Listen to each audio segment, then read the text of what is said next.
तो क्या कहेंगे आप, जहाँ पे कि कहा गया था कि स्वाति मालीवाल के कुछ केजरीवाल जी के साथ अलग तरीके के रिश्ते हैं, वो किस तरह की बातें थी, वो सच हैं गलत हैं? मेरी समझ से बाहर है कि आम आदमी पार्टी इस मुद्दे को कैसे अभी तक दबा के बैठी हुई है, और वो ब्लॉग इस वक्त डिलीट भी किया जा चुका है। एंड ये एज ए इंटर्न उनके साथ काम करते थे, वॉलंटियर इंटर्न, उनकी परिवर्तन एनजीओ। तो उन्होंने वहाँ देखा कि वहाँ क्या हुआ दरवाजे और किवाड़ के पीछे। ना कि एक पिता ने असॉल्ट किया, तो आइडियली तो I should be disgusted by any person who is like my father. आप समझ रहे हो ना, आप डॉक्टर हो, मैं क्या कह रहा हूँ आप समझ रहे हो। कम से कम उसकी अपनी 18 वर्ष के ऊपर है, उसकी अपनी व्यक्तिगत चॉइस है, बस नाटक नहीं होना चाहिए। आप समझ रहे हो ना, नाटक नहीं होना चाहिए। यहाँ पे ये भी है कि Swati is somehow related to Arvind Kejriwal, कुछ इनका दूर का रिश्ता भी है। ओ भाई,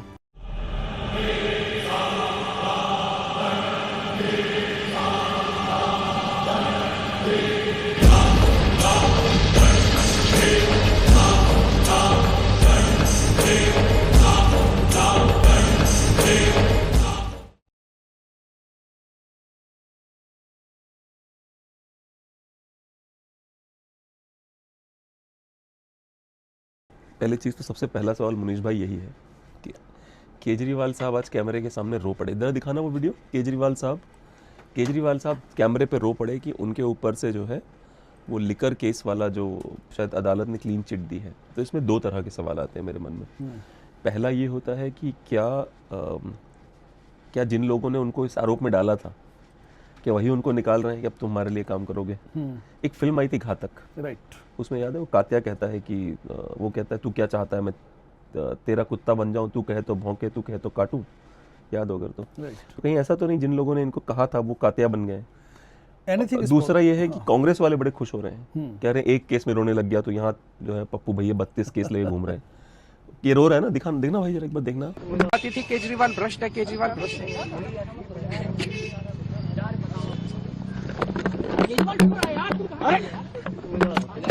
चलो उसने ये तो मान लिया केजरीवाल भ्रष्ट है, 2 बार वो भी खुद ही बोलता केजरीवाल तू भ्रष्ट है, केजरीवाल तू भ्रष्ट है, तो ये तो मान लिया उसने भ्रष्ट हूँ। क्या कहेंगे? घड़ियाली आंसू हैं ये, घड़ियाली आंसू। अच्छा, पॉइंट ये है कि हाई कोर्ट में सीबीआई जाएगी। सीबीआई ने आज ऐलान कर दिया। जब इतना और दूसरे के करप्शन चार्जेस से सीबीआई के इस केस को डिसमिस किया गया। जो पीएमएलए के चार्जेस हैं, prevention of money laundering act के तहत जो ईडी ने बनाए थे, उससे अभी इसको छुटकारा नहीं मिला। जेल तो उसी की वजह से गया था ना ये। राइट। अच्छा, तो अभी उससे छुटकारा नहीं मिला, ये ध्यान देने वाली बात है।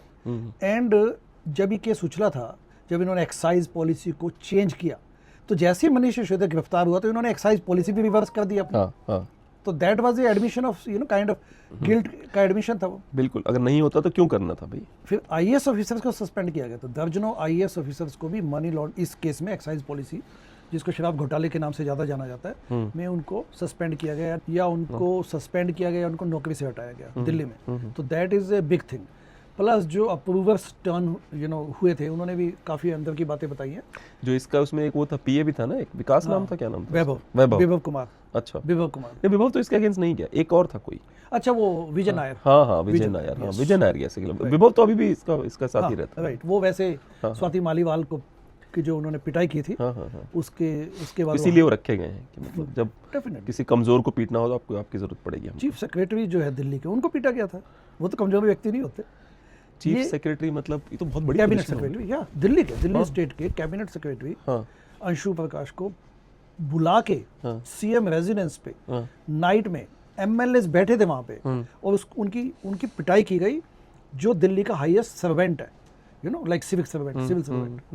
एंड आप ऋषि राज से पूछिए, अपने जो जनकपुरी से विधायक रहे हैं आम आदमी पार्टी से, अन्न आंदोलन के, उन्होंने मुझे बताई है इनसाइड डिटेल्स कि कैसे हम लोगों ने वहाँ बैठे थे, सब सराउंड किया उसको, उनको पीटा। विभव कुमार ने उनको पीटा, और वो मतलब 1-2 थप्पड़ प्रॉपर पीटा गया, प्रॉपर उनको थप्पड़ लगाया गया। He was assaulted properly. तो उन्होंने कंप्लेन क्यों नहीं डाली? नहीं, उन्होंने किया था काफी। उसके बाद आपको ध्यान होगा कि सिविल सर्वेंट्स यानी कि आईएएस लॉबी दिल्ली की, उन्होंने कई महीनों तक पट्टा लगाया रखा। जॉब पे जाते थे पहले, उन्होंने भविष्य, क्या नाम था एक बार देखना, गूगल करना। अंशु प्रकाश। क्या है असॉल्ट ऑन अंशु? आ तो गया भाई। Delhi police questions, first post की न्यूज़ है, आप गलत नहीं कह रहे जी। वो देखिए, Anshu Prakash, Delhi police question Arvind Kejriwal private secretary. अच्छा, ये प्राइवेट सेक्रेटरी है उनका भाई साहब? Private secretary. ऑलमोस्ट मतलब गुंडा पाल रखा है हमारे केजरीवाल भैया ने। बिल्कुल। एक्सएमएलए ढूंढिए, एक्सएमएलए जनकपुरी एपी। राजेश ऋषि, यस राजेश ऋषि। इन्होंने क्लेम किया था पहले, फिर उसके बाद पुलिस ने केजरीवाल से पूछताछ भी की थी। हाँ, पर ऐसा क्यों होता है कि अगर एक नॉर्मल बंदे ने पिटाई कर दी किसी की, है ना, तो बंदा जेल भी जाएगा, उसके ऊपर कार्रवाई भी होगी, पर ऊपर ऊपर कुछ होता है बड़े बड़े लोगों के बीच में, तो ज़्यादा बात आगे नहीं बढ़ती, ऐसा क्यों है? देखिए, पहली बात तो प्रतिष्ठा का मुद्दा है, ठीक है। मैं यदि उन अंशु प्रकाश जी की जगह होता तो मैं सीधा कोर्ट में जाके इस पर केस ठोकता, पुलिस भी FIR भी लॉन्च करवाता। ये वो बेस्ट बता पाएंगे कि ऐसा क्यों नहीं किया। बट पूरी IAS काडर ने दिल्ली में, दिस इज वेल डॉक्यूमेंटेड, उन्होंने काफ़ी महीने ब्लैक पट्टा लगा के अपनी सर्विसेज दी, लेकिन विरोध किया कि इन्होंने हमारे साथ गलत किया। ब्लैक पट्टा लगाने से क्या हो जाएगा? हाँ, बड़ा फर्क पड़ता है, क्योंकि मान लेते हैं केजरीवाल जी इन्वॉल्व भी थे, उन्हें बड़ा फर्क पड़ना है, लगा ले ब्लैक पट्टा, काले रंग को तारकोल लपेट ले मुंह में, बड़ा फर्क पड़ना है। चुने हुए नेता, जनता के चुने हुए नेता अपने ही सिविल सर्वेंट्स को पीटे, मुद्दा ये है। नैतिकता यहाँ पे दिखती है ना कि आपने अपने कैबिनेट, चीफ कैबिनेट सेक्रेटरी के साथ किया क्या, एंड उसमें विभव कुमार ने जो बदसलूकी की, उनके साथ मार पिटाई की, ये आपका कैरेक्टर शो करता है कि उस वक्त आम आदमी पार्टी के जो CM थे, उनकी मानसिकता, उनका नैतिकता, उनका कैरेक्टर क्या है। एंड सभी लोग बैठे थे, काफ़ी MLAs बैठे थे, राजेश ऋषि जी ने जैसा बताया मुझे खुद, क्योंकि मैं उनको तब से अन्ना आंदोलन के समय से जानता हूँ, तो उन्होंने जिस ढंग से बताया, तो ये शो करता है कि व्हाट काइंड ऑफ, एंड बाकी विभव कुमार जैसे लोगों को पालने की क्या आवश्यकता है। Swati Maliwal as a member of parliament, Rajya Sabha से आप ही की पार्टी की हैं, आपके दिल्ली आवास पे आती है, मुख्यमंत्री आवास पे, एंड आप उन पे असॉल्ट करवाते हैं, रीजंस कुछ भी रहे हो, ऐसी क्या नो बताए कि आप वो उन रीजंस का क्या कहेंगे आप, जहाँ पे कि कहा गया था कि स्वाति मालीवाल के कुछ केजरीवाल जी के साथ अलग तरीके के रिश्ते हैं, वो किस तरह की बातें थी, वो सच हैं, गलत है? कोई ऐसा है आम आदमी पार्टी में जिसने इस तरह के आरोप लगाए, या ऐसी फर्जी अफवाहें हैं ये? देखिए, इसमें ये बड़ा अच्छा आपने प्रश्न रेज किया, और ये मेरी समझ से बाहर है कि आम आदमी पार्टी इस मुद्दे को कैसे अभी तक दबा के बैठी हुई है। मैं आपको 2016 की बात बताता हूँ, 2016-2017 कपिल नाम के एक ब्लॉगर ने, कपिल नाम, और वो ब्लॉग इस वक्त डिलीट भी किया जा चुका है, he was the only person Delhi में, उन्होंने एक ब्लॉग लिखा अपने किसी ब्लॉग साइट पे कि कैसे RTI activist, Magsaysay award winner Arvind Kejriwal Kerala में तिरुवनंतपुरम या किसी सिटी में गए हुए थे कई साल पहले, मेगा सेसे अवार्ड मिल चुका था, but he was not into politics that time, and Swati Maliwal उनके साथ काम करती थी, उनकी NGO में, परिवर्तन में। ये वहाँ गए, एंड ये एज ए इंटर्न उनके साथ काम करते थे, वॉलंटियर इंटर्न उनकी परिवर्तन NGO में। तो उन्होंने वहाँ देखा कि वहाँ क्या हुआ दरवाजे और किवाड़ के पीछे। तो वो कपिल ने क्लेम किया कि उन्होंने ये चीज़ें विटनेस की। अच्छा। एंड जो भी वहाँ पे दोनों इंटीमेटली इन्वॉल्व थे। यस। अच्छा। तो उस वक्त जो भी हुआ उसको उन्होंने कुछ सालों बाद 2016 में ये लिखा। लेकिन इस ब्लॉग को, and he is speaking as the first witness, first hand witness of this, media में किसी ने नहीं उठाया। हमने तब भी newsgram.com पे, जो पोर्टल हम 2015 में चलाते हैं, हमने उसमें कपिल की रिटर्न एक टेस्टिमनी ली कि हाँ ये इनका, ये what ever he is claiming, ये जो बोल रहे हैं भाई उनका तो सेक्सुअल देखा था, इंटीमेट देखा था, मतलब कई बार उसमें होता एक्सप्लिसिट नहीं चले गए थे बहुत ज्यादा। शिल्पा, कोई शिल्पा नाम ना लगा। अच्छा। कपिल बजाज और sexual affair with Kejriwal, farmer journalist colleague Kapil Bajaj raises question. अच्छा, शिल्पा मतलब स्वाति जी की संभावना बहुत अच्छी है इसमें, शिल्पा वही थी। हाँ, अच्छा। Sexual affair with Shilpa, name change bye Kapil, hide identity at the Thiruvananthapuram guest house, and the story has gain, नीचे जरा, last 24 hours, phone for almost 45 minutes. Kapil Bajaj is also authorized Newsgram to via email to publish from the content of his blog post. Newsgram has decided. Bajaj mentioned in his vlog about Kejriwal's illicit relationship with young girl. अच्छा, एक बार स्वाति जी ने एक वो भी कहा था कि उनके पिताजी ने उनको सेक्सुअली असॉल्ट किया था। अच्छा, स्वाति जी और केजरीवाल जी की एज में क्या, ये भी सर्च करना, स्वाति जी ने कहा था, क्योंकि मैं श्योर होना बोला था। हाँ, हम दोनों जिस वांट बी श्योर, जनता को पता रहे कि हम जो कह रहे हैं, क्योंकि कई बार क्या होता है कि लोगों की ना मेमोरी बड़ी शॉर्ट होती है। तो मेरे her father sexually assaulted, father air force में थे, मतलब मिलिट्री पर्सन थे, military personnel, and he abused her sexually when she was a child.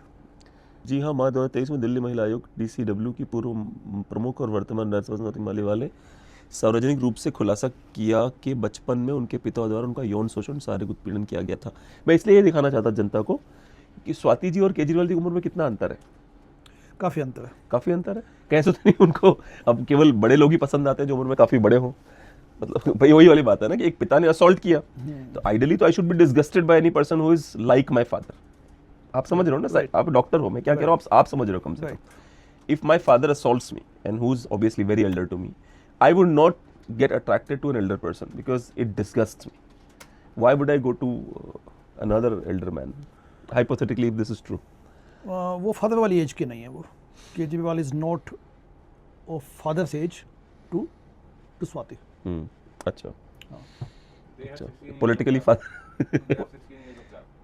As 16 साल का अंतर है. गुड इनफ अंतर यार. दैट्स नॉट अ बैड अंतर. 2 साल और तो बेटी के बराबर हो ही जाती है ना. 18 में बेटी पैदा हो रही है तो 2 साल में तो हो जाएगा. See, I am not questioning Swati's character. I am sure she is a great lady. I am not saying that. And hypothetically if she had sex with, let's say hypothetically with Kejriwal ji, I don't care. उसकी अपनी 18 वर्ष के ऊपर है, उसकी अपनी व्यक्तिगत choice है.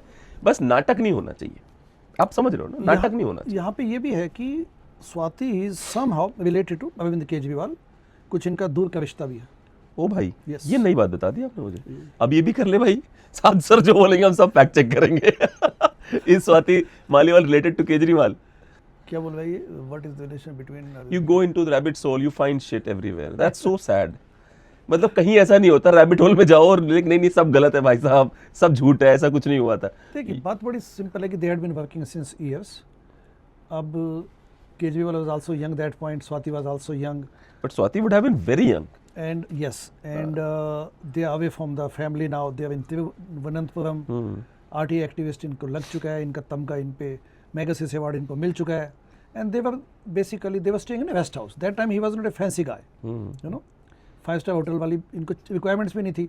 इवन वहाँ पे भी जो वो किसी पद यात्रा में गए थे जिसमें इनको फेलिसिटेट किया जाना चाहिए. या he was kind of being part of that पद यात्रा something, you know, like typical grassroots activism वाला इनका माहौल था उस वक्त. ठीक है. तो ऐसे लोग तो किसी पंचायत भवन या सामुदायिक भवन या सिंपल जो रेस्ट हाउसेज होते उसमें जाके रुके थे. अब उसमें ये था कि कपिल बजाज ये कहते हैं कि बाई चांस ये तो उनको just like he went him to सुबह जैसे 9-10 बजे आप तैयार हो गए. अच्छा चलो भाई मैं स्वाति के डोर पे खटखटाता हूँ या केजरीवाल के भी चलो अब जाना है ना, चलना है आगे. That kind of he mentions very in a very naive way कि वो जाके दरवाजा खटखटाने की कोशिश की तो खुला नहीं. फिर बाई चांस उस दरवाजे में कुछ ज्यादा ही गैप था. तो आदमी एक बस जस्ट लाइक टिपिकल क्या, अच्छा भाई देखो क्या अभी ऐसा जस्ट बहुत अच्छे आदमी नहीं है. कपिल भाई बहुत अच्छे आदमी नहीं है बेटा. Kapil Bajaj was not expecting something this kind. Doesn't matter, you still don't peep into other people's houses. अभी तो कपिल बजाज बताओ. हाँ, he can say, but वही वाली बात है, still don't peep into other people's business. And मेरी कपिल बजाज से बात हुई थी जब हमने न्यूज़ग्राम में आर्टिकल पब्लिश किया. एंड मैंने तसल्ली से बात की, इनफैक्ट 2-3 बार बात की. फिर मैंने कहा कपिल हम इस आपके ब्लॉग में जो आपने क्लेम किया काफी विस्फोटक है, do you stick to that? वो कहता हाँ डेफिनेटली. कहता मैं तो कहते कई साल पहले की बात है क्योंकि 2008 में हुआ है जो उनका क्लेम है. एंड ये बात हुई 2016-2017 8 साल बाद. 8 साल. तो वो उन्होंने कहा कि somehow I just want to document it. And he was very clear about it. तो मैंने कहा ये बाकी लोग तो मुद्दा उठाने को तैयार नहीं है. वो कहता आई डोंट नो बट मुझे लगा कि मैं कर दूं. अच्छा उसके बाद भी मेरी 2-3 साल बाद भी बात हुई है. ऐसे 2-4 साल बाद जब मैं इंडिया आया हुआ था दिल्ली, तो I just called him just to see what is going on in his life. मैं ये भी थोड़ा देखना चाहता था कि ऐसा तो नहीं कि वो जो 3-4 साल पहले किया तो कोई एजेंडा तो नहीं था उसका, जस्ट टू. तो he was at that time also living a very private life. And कोई इस पे उन्होंने कोई वो भी नहीं अपना कि भाई चलो इनको कुछ अपना चमकाना था, कुछ अपना प्रोफेशनल कैरियर या इसकी वजह से कुछ पॉलिटिकल गेन्स लेने हो, ऐसा भी कुछ नहीं. क्योंकि आज भी Kapil Bajaj in fact is number probably has also changed. और किसी भी ढंग से उनको कोई कैरियर में उन्नति मिलनी हो या कुछ पॉलिटिकल गेन्स लेने हो ऐसा लगता नहीं है. बट सबसे बड़ी बात है कि मीडिया ने इसको कभी नहीं उठाया. मैंने कई पत्रकारों से पूछा, मैंने कहा मामला क्या है? तो कहते भगवान जाने. मुझे जहाँ तक देखिए मैं अब क्योंकि हम इस तरफ इंडल्ज कर रहे हैं, इसलिए लेट मी टेल यू मैंने क्या सुना था. अब मैं श्योर नहीं वो कितनी सच है ये बातें. मैंने सुना था कि विभव कुमार को जो स्वाति जी की जो पिटाई हुई है उसमें विभव कुमार को उनको पीटने को सुनीता जी ने कहा था कि मारो इसको. ठीक है. और हमारे जो केजरीवाल भैया हैं वो शायद अपने बेडरूम से बाहर ही नहीं है जब वो पिटती रही. ठीक है. जैसे नहीं था वो कि मतलब जज ऑर्डर करता रहेगा पर तू पिटता रहेगा. वो एक फिल्म नहीं आई थी दामिनी, तो वही था कि वो पिटती रही और ये बैठे रहे अपने रूम में, बाहर ही नहीं निकले. तो उसी दिन मतलब ये डायलॉग पता नहीं उन्होंने बोला था नहीं बोला था कि तूने मेरा प्यार देखा अब तू मेरा इंतकाम देखेगा. ठीक है. और ये बहुत चला भी था, तूने मेरा प्यार देखा, मेरा उस समय बहुत चालू चला था कि प्यार अब तू मेरा इंतकाम देखेगा. और ऑब्वियसली इंतकाम के चक्कर हमारे केजरीवाल जी चुनाव हार गए. तो मुझे सबसे फनी यही लगा कि मतलब एक और सवाल है इन सब चीज़ों के बीच में, ये जो मैग्सेसे अवार्ड्स हैं, ये फोर्ड फाउंडेशन अवार्ड्स हैं, ये हमेशा ऐसे लोगों को ही क्यों मिलते हैं जो गालियां दे राष्ट्र को. हाँ, जो एनार्किस्ट हों, जो बवाल मचाना चाहते हो, ऐसे लोगों को ही क्यों मिलता है? और हमेशा यूएसएड से फंडिंग होती है इनकी. जी बिल्कुल. फोर्ड फाउंडेशन से इनको फंडिंग मिलती है मेगासेस अवार्ड विनर्स को। एंड जैसा आपने बिल्कुल ठीक कहा, मैं तो मानता हूँ। इनफैक्ट यदि अब क्योंकि अरविंद केजरीवाल थोरली एक्सपोज हो चुके हैं, 2012 में वो पॉलिटिक्स में आए, उन्होंने पॉलिटिकल पार्टी बनाई, आप जैसे हमारे जैसे लोगों ने उस वक्त अन्न आंदोलन का सपोर्ट किया, उसके बाद मैं आम आदमी पार्टी का हिस्सा भी रहा कभी। लेकिन जिन मूल्यों के लिए, जिन बदलाव के लिए, व्यवस्था परिवर्तन के लिए आए थे, आज 2026 में तो बहुत इजी है ना ये एनालाइज करना कि किस प्रकार से Kejriwal is full of hypocrisy and व्यवस्था परिवर्तन और ये आरटीआई एक्टिविज्म, ये सब ढकोसलेबाजी थी।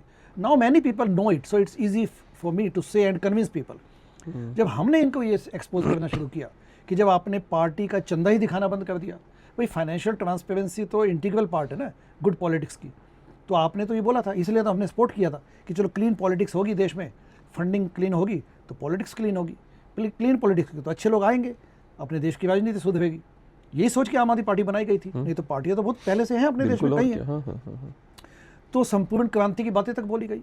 आपको आश्चर्य होगा कि इन सब नेगेटिव में संपूर्ण क्रांति भी बोला केजरीवाल ने कि संपूर्ण क्रांति लेके आएंगे, लोकनायक जयप्रकाश वाला जो फ्रेज लिया, वो तब भी नहीं आई थी। हाँ, जयप्रकाश खुद नहीं ला पाए थे, क्या लाएंगे जी। तो इन सब बातों को ध्यान में दें तो अब तो ढकोसलेबाजी इनकी स्पष्ट जनता को दिख चुकी है। बट सबसे बड़ा जो इसका नुकसान हुआ वो ये है, जो मैंने फर्स्ट हैंड एक्सपीरियंस भी किया ग्राउंड पे, कि अब हम उस स्टेज से मतलब गुजर रहे हैं जब लोगों को पॉलिटिक्स पे विश्वास नहीं होता। They are full of scepticism and they don't want, because they have been betrayed. When the society is betrayed, तो उनको लगता है कि वो जो विश्वासघात है वो पर्सनल लेवल पे लोगों को नहीं फील होगा, क्योंकि पर्सनल लेवल पे तो कोई विश्वासघात हुआ नहीं। बट जब आपको लगता है कि आपने एक व्यक्ति को सपोर्ट किया, उसने बड़ी बड़ी बातें कहीं, एक आंदोलन खड़ा हुआ, उसके बाद सच्चाई, व्यवस्था परिवर्तन, फाइनेंशियल ट्रांसपेरेंसी, चंदे की पारदर्शिता की बातें की गई, तब बड़े सहजता से बोला जाता था कि हमें तो जन लोकपाल बिल चाहिए, भ्रष्टाचार मुक्त भारत बनाएंगे, आरटीआई के बारे में बड़े सीमलेसली वे में बोलते थे अरविंद केजरीवाल यानी कि फर्जीवाल, कि हाँ आरटीआई तो पॉलिटिकल पार्टियों, मतलब पॉलिटिकल पार्टियाँ आरटीआई के तहत आनी चाहिए। अब आप सब चीज़ों से यू टर्न लेके अब आप अपना पैसा मैस कर लिया, राज्यसभा में सारे आपके एमपीज मनी बैग्स ही जाते हैं, तो ये सब बातें समझते तो लोग। स्वाति जी की लड़ाई भी इसी मुद्दे पे थी। हाँ, कि स्वाति जी को कहा गया था शायद कि तुम अपना पद छोड़ दो, राइट। हाँ, ताकि राज्यसभा की सीट में भर सकूं, किसी और को दे जा सकूं। तक कोई कानूनन केस चल रहा था जिसमें अपने आप को बचाना चाहते थे तो राज्यसभा की सीट का शायद, अगेन दोस्तों मैं सिर्फ स्पेकुलेशंस बता रहा हूँ, तो राज्यसभा की सीट का शायद सौदा हो रहा था कि वो कोर्ट के केस की फीस नहीं लेंगे, वो शायद अभिषेक मनु सिंह, राइट, नहीं वही थे अभिषेक मनु सिंह, कि वो पैसा नहीं लेंगे, क्विड प्रो क्वो था ये। अच्छा, हाँ बिल्कुल, कि वो उधर वो नहीं लेंगे, आप इधर इनको बता। राइट। दूसरा स्पेकुलेशन वाली बात नहीं है सुशील जी, पॉलिटिक्स में पब्लिक लाइफ में परसेप्शन मैटर करता है, क्यों नहीं करता मैटर? ऐसी क्या सिचुएशन क्रिएट हुई कि आज तक आम आदमी पार्टी ने राज्यसभा में जिसको भी भेजा वो इसेंशियली मनी बैग ही है, एक्सेप्ट एक दो लोग जो पार्टी के लोग हैं। Why everyone is a money bag? आप राज्यसभा में तो विद्वानों को भेजते हैं ना, विद्वानों की बैठक है राज्यसभा इस, तो विद्वानों की सभा में आपने किसी एक्टिविस्ट को भेजा हो, पॉलिटिकल एक्टिविस्ट को, जो आरटीआई की लड़ाई लड़ चुका हो, जो पॉलिटिकल रिफॉर्म्स की लड़ाई लड़ चुका हो। ऐसे सदाचारियों की देश में कमी है क्या? किसी इंटेलेक्चुअल को भेजा हो आपने, किसी एकेडमिशियन को भेजा हो, किसी कवि को भेजा हो। हाँ कभी हावी हो जाता ना कभी को भी नहीं भेजा, बताइए। कभी को नहीं भेजा, वो तो पार्टी में सेवा भी दे चुके थे। वो तो वो जो होता है ना, वो जो अफगानों वाला अफगान पहन के टोपी लगा घूमते थे, कि आजकल बड़े हिंदूवादी हो रखे हैं, एक जमाने में जी अफगान पहन के और टोपी लगा घूमते थे भाई साहब। बट कुमार विश्वास ने पार्टी को खड़ा करने में बड़ा योगदान दिया, और वो भी मुझे लगता है कि उस वक्त जो लोग निष्ठा से आए थे उन्होंने सबने अपने अपने ढंग से पार्टी को कंट्रीब्यूट किया। किसी ने अपने पब्लिक प्रोफाइल की वजह से, किसी ने आके सेवाएं दी। ध्यान होगा विजय बाबा रिक्शा चलाते थे, उन्होंने रिक्शा चला के सपोर्ट किया, और एक मुनीश रायजादा यूएसए से नौकरी छोड़ के आ गए। बट ये दो एक्सट्रीम एग्जांपल दे रहा हूँ, उसके पीछे दुनिया भर के लोग थे। मैं ये नहीं कि मैं कोई एक्सट्रीम एग्जांपल हूँ, मेरे जैसे भी कई एनआरआईज आए थे।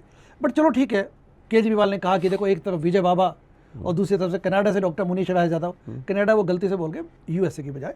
बट पॉइंट ये कि स्पेक्ट्रम है जिसमें लोगों ने अपने अपने ढंग से सेवाएं दी, उनको लगा कि आंदोलन है।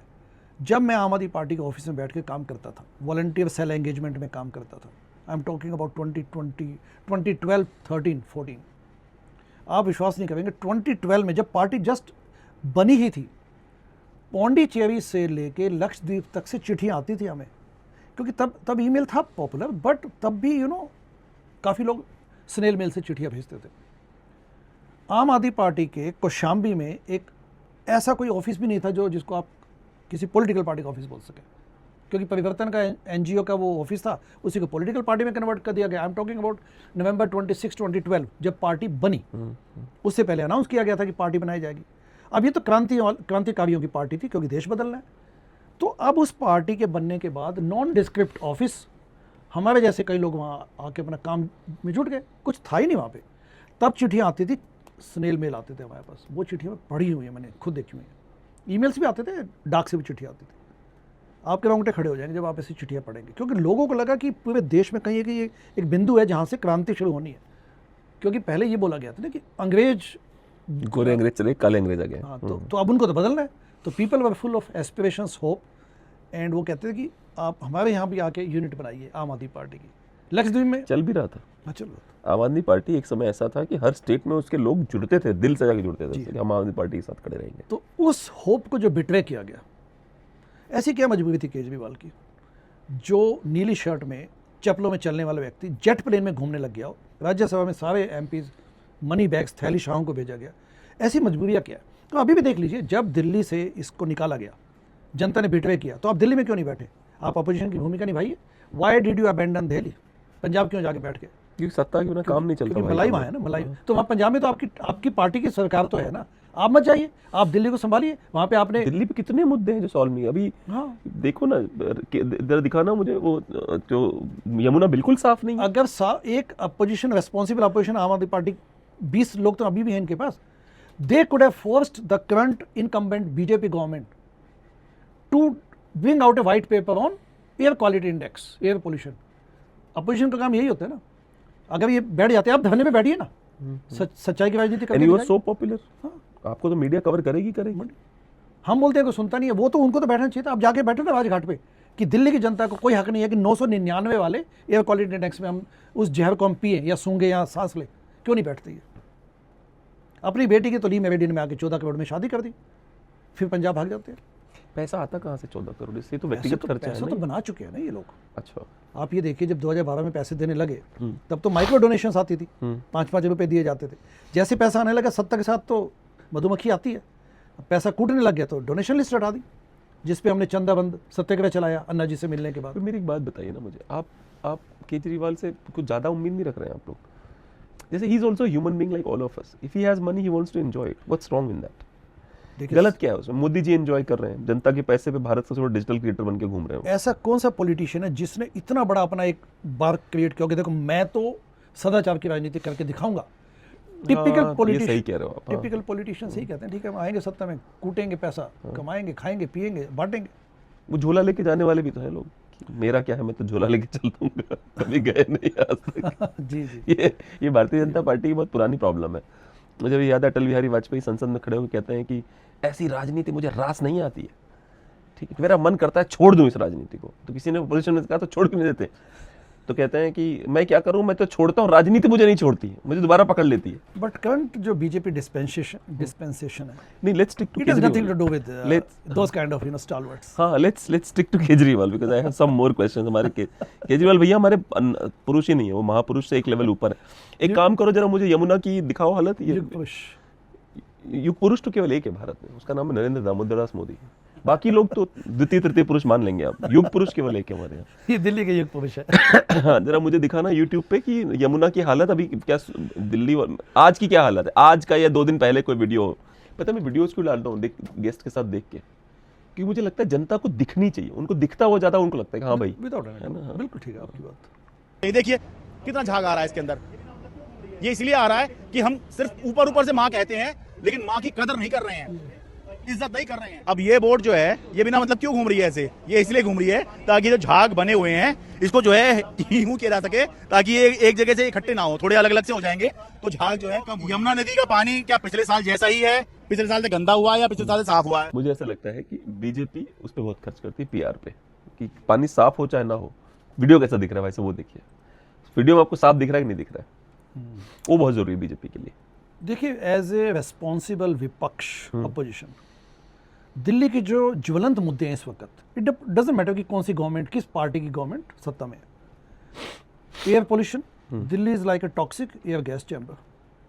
यमुना का मुद्दा, यमुना को तो आप दिल्ली का हार्ट बना के मतलब दिल्ली की अर्थव्यवस्था का एक बहुत कार्डिनल सेंट्रल प्लेस बना सकते हैं, लेकिन इन पे कोई सुधार नहीं हुआ। प्लस जो सिविक एमिनिटीज़ हैं, सड़कें, कूड़ा करकट, गंदगी, तीनों के तीनों पहाड़ अभी भी जो कूड़े के पहाड़। एक वीडियो आपका भी था उसमें जी जी, कूड़े का वीडियो आपने भेजा था। हाँ, तो जो कूड़े करकट के 3 पहाड़ खड़े हैं बलसवा, गाजीपुर, ओखला में, वो तो वैसे के वैसे खड़े हैं, क्योंकि दिल्ली में जो वेस्ट, जो गार्बेज डिस्पोजल की जो कैपेसिटी है, जितना गार्बेज पर डे इकट्ठा होता है 11 मिलियन टन, उसके प्रोसेस करने की कैपेसिटी सिर्फ 8 मिलियन टन है।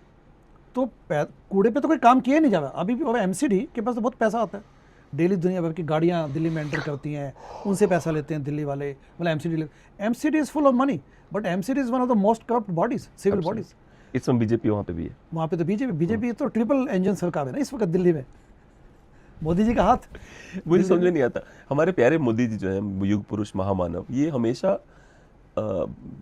ऐसे मुद्दे उठा देते हैं बीच बीच में, ऐसे छोटे मोटे से, कि मैं जो है गीला कूड़ा सूखा कूड़ा, मित्रों गीला कूड़ा, यार रिमेंबर दैट शिट, गीला कूड़ा सूखा कूड़ा, and nothing happened on that, no गीला कूड़ा नो सूखा कूड़ा। देन ही सेड स्वच्छ भारत अभियान, झाड़ू लेके महात्मा गांधी जयंती में लग गए एक दिन किसी दिन, बट सिंसियरिटी मिसिंग तो इनकी भी है। केजरीवाल बेचारे की आप लंका लगा देते हैं, मोदी जी पे आप बड़े वो हो जाते हैं। नहीं, ऐसा नहीं है, सभी हैं। देखिए, आप ये देखिए, स्वच्छ भारत अभियान को चलाए हुए 12 साल हो चुके हैं, वो टैक्स भी लग गया उसका, टैक्स भी लग 12 साल से लग रहा है, सेसफुल जिसको बोलते हैं।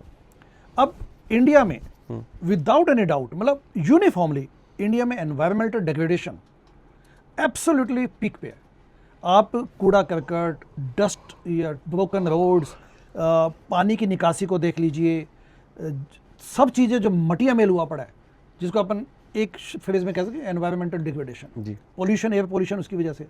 अब क्या लगता है कि जो कूड़े के पहाड़ खड़े हैं, कूड़ा चलो पहाड़ नहीं खड़े, कूड़ा उठाया नहीं जाता, वो भी तो वातावरण में मिल रहा है ना, वो उठ के उसमें से भी बिल्कुल निकलते हैं, ठीक है ना, तो वो भी तो एयर टॉक्सिसिटी क्रिएट कर रहे हैं। तो इन सब चीज़ों को आप देखें तो ये स्वच्छ भारत अभियान तो मजाक हो गया है। दूसरा ये कि इंडिया की जो इस वक्त करंट त्रासदी है, irrespective of political party, political पार्टियां अपने देश में they have become a liability. उन्होंने अपने आप को इतना ऑर्गेनाइज कर लिया कि वो अब लोकतंत्र से बड़ी बन चुकी हैं। पॉलिटिकल पार्टी को कब्जा है इस वक्त। We are in the we are hostage to the political parties. Gangster समान इनके पास स्ट्रेंथ आ चुकी है, क्योंकि पॉलिटिकल रिफॉर्म्स नहीं हुए अपने देश में, इलेक्टोरल रिफॉर्म्स। पॉलिटिकल पार्टियों की ताकत को कम करना पड़ेगा। वो कैसे होंगे? इनर पार्टी डेमोक्रेसी आपको इम्पोज करनी पड़ेगी, प्राइमरी इलेक्शन लाने पड़ेंगे, पॉलिटिकल फंडिंग क्लीन करनी पड़ेगी, इंटरनल इलेक्शन के लिए फोर्स करना पड़ेगा। तो ये सब चीज़ें कौन करेगा? पार्लियामेंट ही तो करेगी, क्योंकि डेमोक्रेसी में जो डिसीजन मेकिंग तो पार्लियामेंट लेवल पे होगी।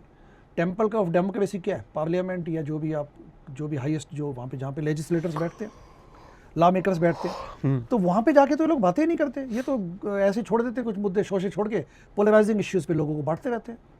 इन मुद्दों पे विकास की बातें तब होंगी ना भाई। आप ये कहते हैं विकसित भारत बनाऊंगा, हम कहते हैं कि आप हमारी सिटीज़ को सेफ बना दीजिए। विदाउट विकसित, रादर देन विकसिटिंग our cities, please make them safe. बस आप सेफ बना। सेफ का मतलब कूड़ा करकट ना हो, आंखों में धूल ना आए, हमारे महिलाएं सेफली घर से निकल जाए, सेफली चल सकें, जब गाड़ी बस निकल रही हो तो टॉक्सिक गैस का हमारे पे धुआं मत छोड़े, ठीक है, पेड़ों पे घनी मिट्टी ना हो ताकि ऑक्सीनेशन का काम हो सके, डस्टी ना लगे एनवायरनमेंट। क्या चाहिए हमें? स्कूल, एजुकेशन और हेल्थ जाए तो अस्पताल में इलाज हो जाए ठीक ढंग से, क्योंकि ultimately we are taxpayers और पैसा तो खुद ही कोर्ट से जनता के फैसले आ जाए, कि बेसिक्स हैं 2-4 बेसिक। उसके अलावा देखिए 1991 के बाद, पोस्ट 1991 जब इंडिया की इकोनॉमी लिबरलाइज हुई, तो पूरे अगर इस 30 साल को अगर आप सम अप करना चाहें तो गुरशरण दास ने ये बोला था कि post 1991 private India is a story of private success and public failure. This is so true. Second, when the government स्लीप्स India rises. ये आज भी उतना ही रेलिवेंट है, उन्हीं की स्टेटमेंट है। आज अपनी देश में सबसे बड़ी इंपेडिमेंट क्या है? ये जो ग्लोरीफाइड 3 स्तंभ हैं पॉलिटिक्स के, डेमोक्रेसी के, वही तो हैं। सबसे बड़ी लायबिलिटी वही है, सबसे बड़ी लायबिलिटी और सबसे बड़ी इंपेडिमेंट वही है। जुडिशरी कहती है कि हम तो, हमारी तो गरिमा है। वो जुडिशरी जिसको एनसीईआरटी के एक चैप्टर से पेन हो गई कि करप्शन इन जुडिशरी चैप्टर आपकी मजाल कैसे लीक कैसे दिया, ये कहते हैं हम तो गौरवान्वित है, महिमा मंडल है, हम तो महिमा मंडित हैं। उनको इस जुडिशरी को, सुप्रीम कोर्ट को कोई पेन या उनकी नींद गायब नहीं होती जब उनको इस बताया जाए कि 5 करोड़ से ज़्यादा केस इंडिया में पेंडिंग पड़े हैं। सुप्रीम कोर्ट के अंदर शायद 80 लाख, हाँ, 80 लाख यस एब्सोल्युटली। तो आप ये देखिए कि उसको कोई पीड़ा होती नहीं, उसकी नींद वहाँ गायब नहीं होती। लेकिन यदि जो गार्डियंस ऑफ ट्रूथ है उनके बारे में कुछ लिख दिया गया तो उनको पीड़ा हो गई। हम घटिया हैं पर हमारी बात मत करो, हाँ, है ना? यस। हम मतलब जो कुछ करेंगे हम चौड़े में तुम्हारे सीने ठोक के करेंगे, तुम उसके बारे में डिस्कस मत करो। डिस्कस नहीं करने का आपके पास राइट्स नहीं है। इन्होंने शायद प्रधानमंत्री ने, बाकी लोगों ने समर्थन किया है ये कहने की बजाय कि भाई आप लोग अपने कुछ आत्मनिरीक्षण करिए। तो हाँ, तो सुप्रीम कोर्ट ने कहा कि who the hell you are, ban करो इन बुक्स को। एनसीईआरटी की 8वीं कक्षा के बच्चों के लिए बनाई गई थी ये चैप्टर, तो बुक पे बैन लगा दिया गया। एनसीईआरटी ने माफ़ी मांगी। सुप्रीम कोर्ट ने कहा कि मिनट्स ऑफ द मीटिंग में भेजो हमें। मजाल किसके कि बैठ के आप लोगों ने सोच भी लिया कि एक चैप्टर लिखा जाएगा, इस लेवल तक कि आप जाएंगे डिटेल्स में। तो 12 घंटे होते होते प्रधानमंत्री भी कूद पड़े डिस्कशन में, नेगेटिव में। ओह, ये कैसे हो सकता है? अकाउंटेबिलिटी किसका मजाल, मतलब accountability must be fixed. Accountability fix तब नहीं हुई जब युवराज मेहता, क्यों नहीं फिक्स की? किस पे? कोर्ट पे। कोर्ट पे। उन पे वर्मा जी के घर में जो 25 करोड़ 20 करोड़ मिले उस पे क्यों नहीं फिक्स हुई? तब फिक्स नहीं होगा। आप युवराज मेहता जब नोएडा में पानी की खाई में गिर गया, 2 घंटे तड़फता रहा, चिल्लाता रहा हेल्प के लिए, and he died in front of everyone. या कमल ध्यानी 15 फुट दिल्ली जल बोर्ड के गड्ढे में गिर गया, bike, he was bike night में, तब किसी को चिंता नहीं हुई। अकाउंटेबिलिटी किसी की नहीं है वहाँ पे। जब एयर इंडेक्स क्वालिटी हम पिए जा रहे हैं 500, 600, 800 वाला दिल्ली में, वो दिल्ली जिसमें सुप्रीम कोर्ट भी बैठता है, प्रेसिडेंट ऑफ इंडिया भी बैठते हैं, उनका ये कहना तुम्हारे साथ हम भी तो पी रहे हैं। वो कह रहे हैं हम भी तो पी रहे हैं, मतलब तुम अकेले थोड़े मर रहे हो जन्म, हम भी मर रहे हैं तुम्हारे साथ। तू मर रहा है, मैं भी तो मर रहा हूँ। चलो ऐसा बोल देते, ऐसा बोले। हाँ। कभी कहा पीएम ने कि एक शब्द तक निकला दिल्ली की एयर कंडीशन क्वालिटी पे? पीएम की बात मत करिए, पीएम पे प्रश्न मत उठाइए। जरा निशिकांत दुबे का वीडियो चलाना। निशिकांत दुबे जी कह रहे हैं कि प्रधानमंत्री अब प्रश्नों से ऊपर उठ चुके हैं। वाह, अब वो प्रश्नों के लेवल अच्छा, तो बायोलॉजिकल प्रोडक्ट है ही नहीं। हाँ, अब वो Nishikant Dubey says PM is above questions. आप पार्टी के चमचों से क्या उम्मीद करें? अबव क्वेश्चन, तो सवालों से ऊपर उठ चुके हैं प्रधानमंत्री, अब सवाल के घेरे में नहीं आ सकते। पार्टी के चमचों से आप क्या उम्मीद करेंगे? चमचे तो कांग्रेस में थे, ये तो भक्त है। मैं नरेंद्र मोदी से सवाल पूछता हूं, उनको चैलेंज करता हूं, इसलिए ये सब लोग मेरे पीछे पड़ जाते हैं। नरेंद्र मोदी से क्या सवाल पूछेंगे? नरेंद्र मोदी तो सवाल से ऊपर हो गए हैं। ताली बजा रहे हैं। हाँ, बताइए।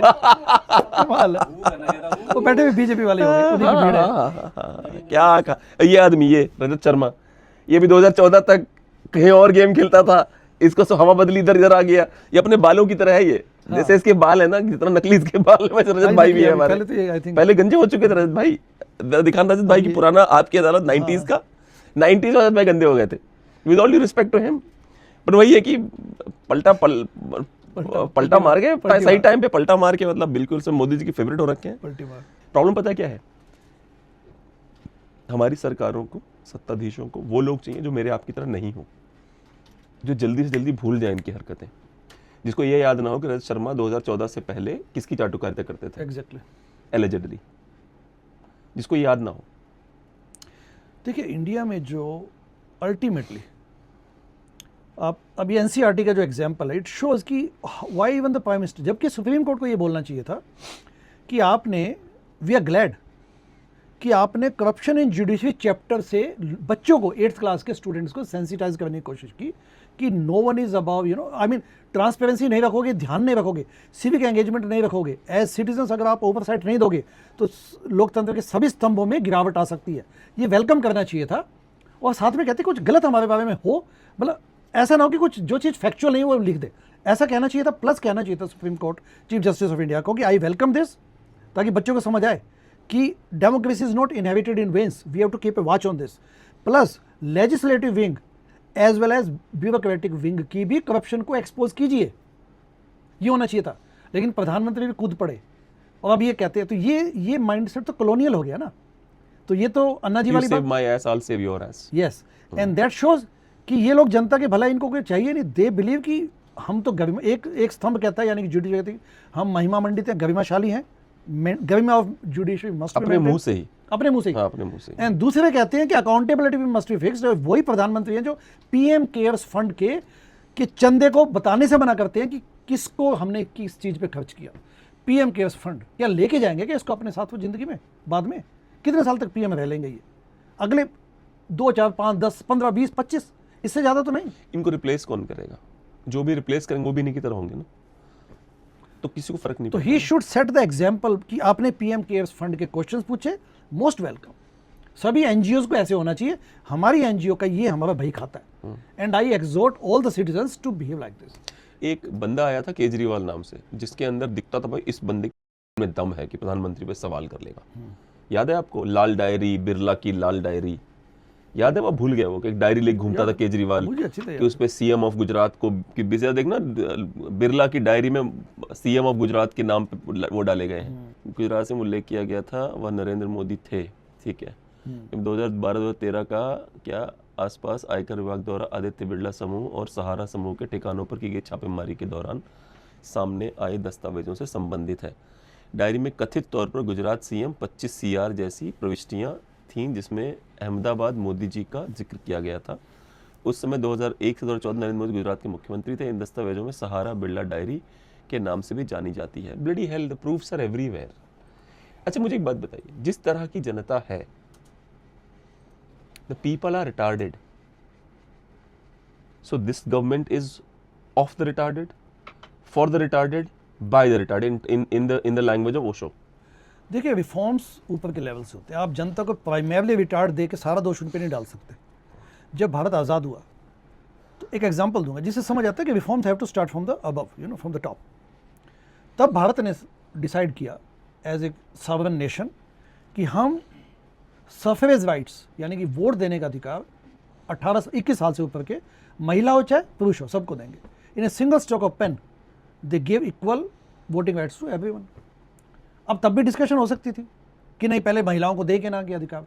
तो आप जनता से सब चीज़ों की उम्मीद नहीं कर सकते। कुछ ये जो रिफॉर्म्स है, political reforms, electoral reforms, corruption के खिलाफ स्ट्रॉन्ग एंटी मेजर बनाना, कानून बनाना, ये जनता कब तक, जनता तो चाहती है कि हो, लेकिन ये हमारे द्वारा जो अप्रत्यक्ष रूप से जो इनडायरेक्ट डेमोक्रेसी की जो तरीका कि हमने चुन के भेजा, इनका फर्ज बनता है।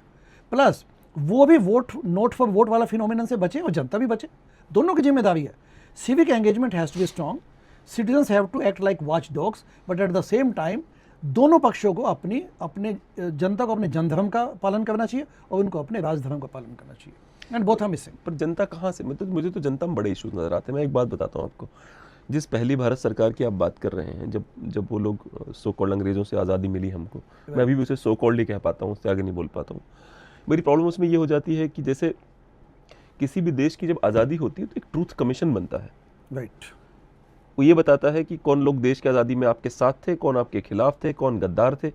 हमारे यहाँ तो गद्दारों ने सरकार ही बना ली उठ के खड़े खड़े। तो आप स्ट्रोक ऑफ द पेन आप ठीक है, मान लिया एक अच्छा डिसीजन था उनका कि सबको वोटिंग का अधिकार देते हैं, और उससे उनकी व्यक्तिगत जिम्मेदारी कहाँ आती है?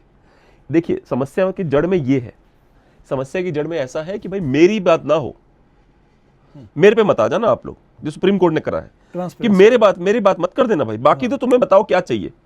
वो तो प्रधानमंत्री जी भी कर रहे हैं, हमारे आपके टैक्स के पैसों पर डिजिटल क्रिएटर है भारत का सब नंबर 1, इंस्टाग्राम 100 मिलियन फॉलोअर हो गए उनके।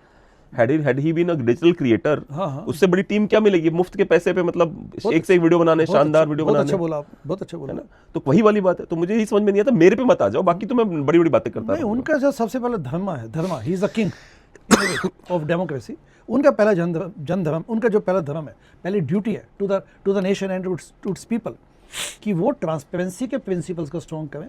उन्होंने तो आरटीआई को डायलूट कर दिया, करंट बीजेपी गवर्नमेंट ने आरटीआई को डायलूट किया, इलेक्शन कमीशन को पंगु बना दिया, जो पीएम केयर्स फंड है उसके चंदा दिखाने से मना कर दिया। एंड पिछले 100 स्मार्ट सिटीज का क्या हुआ? वो तो 100 स्मार्ट सिटी बनाएंगे, गौ हत्या बिल लाएंगे, और 18% भी काम नहीं हुआ। 18 15 लाख रुपए मिलेंगे। अच्छा मुझे वो वीडियो मिल गया।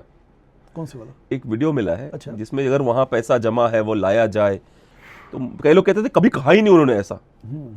उन्होंने 15 लाख वर्ड नहीं बोला है, पर लाखों रुपए जरूर बोला है। वीडियो है, ऐसा नहीं, वीडियो है। और उनके साथ उनके जो उनकी एक टीम बनी थी, the people who were with him, उन्होंने भी कहा है कि एक बंदे को मिलेंगे इतने रुपए मिलेंगे, पैसे आ गए। तो देखिए यदि पीएम देखिए कुछ चीज़ों से समझौता नहीं करना चाहिए आपको। नंबर 1 कि अल्टीमेटली अगर हमारी कॉन्स्टिट्यूशन में हमारा विश्वास है, हम लोकतंत्र में विश्वास रखते हैं, तो the institutional mechanisms of the democracy must be strengthened. उनको डायलूट करने की कोशिश की गई यहाँ पर उल्टा। ये अपने देश की जो, अगर आप, मैं 4C बोलता हूँ, अपने देश की त्रासदी क्या है 2026 में 78-69 साल हो चुके अपने देश को आज़ादी प्राप्त किए हुए, जो आधी अधूरी आज़ादी है वो, वैसे जैसा आपने कहा। सबसे पहले यहाँ पे हुआ कि कोल्यूजन हुआ, कॉम्प्रोमाइज़ हुआ प्रिंसिपल्स के साथ, कोल्यूजन, कॉम्प्रोमाइज़ हुआ, फिर कोल्यूजन हुआ, करप्शन आई, कैपिचुलेशन हो गया। ये करंट सब चीज़ों को आज एक्सप्लेन कर देता है। हमारे यहाँ लोगों ने, क्योंकि नेशनल इंटीग्रेशन, नेशनल पेट्रियटिज्म की बातें करते हुए, लेकिन जो नेशनल करेक्टर है अपने देश में मिसिंग है। आज जनता में भी मिसिंग है, इन पॉलिटिशियंस में मिसिंग है, क्योंकि यहीं से तो निकल के जाते हैं।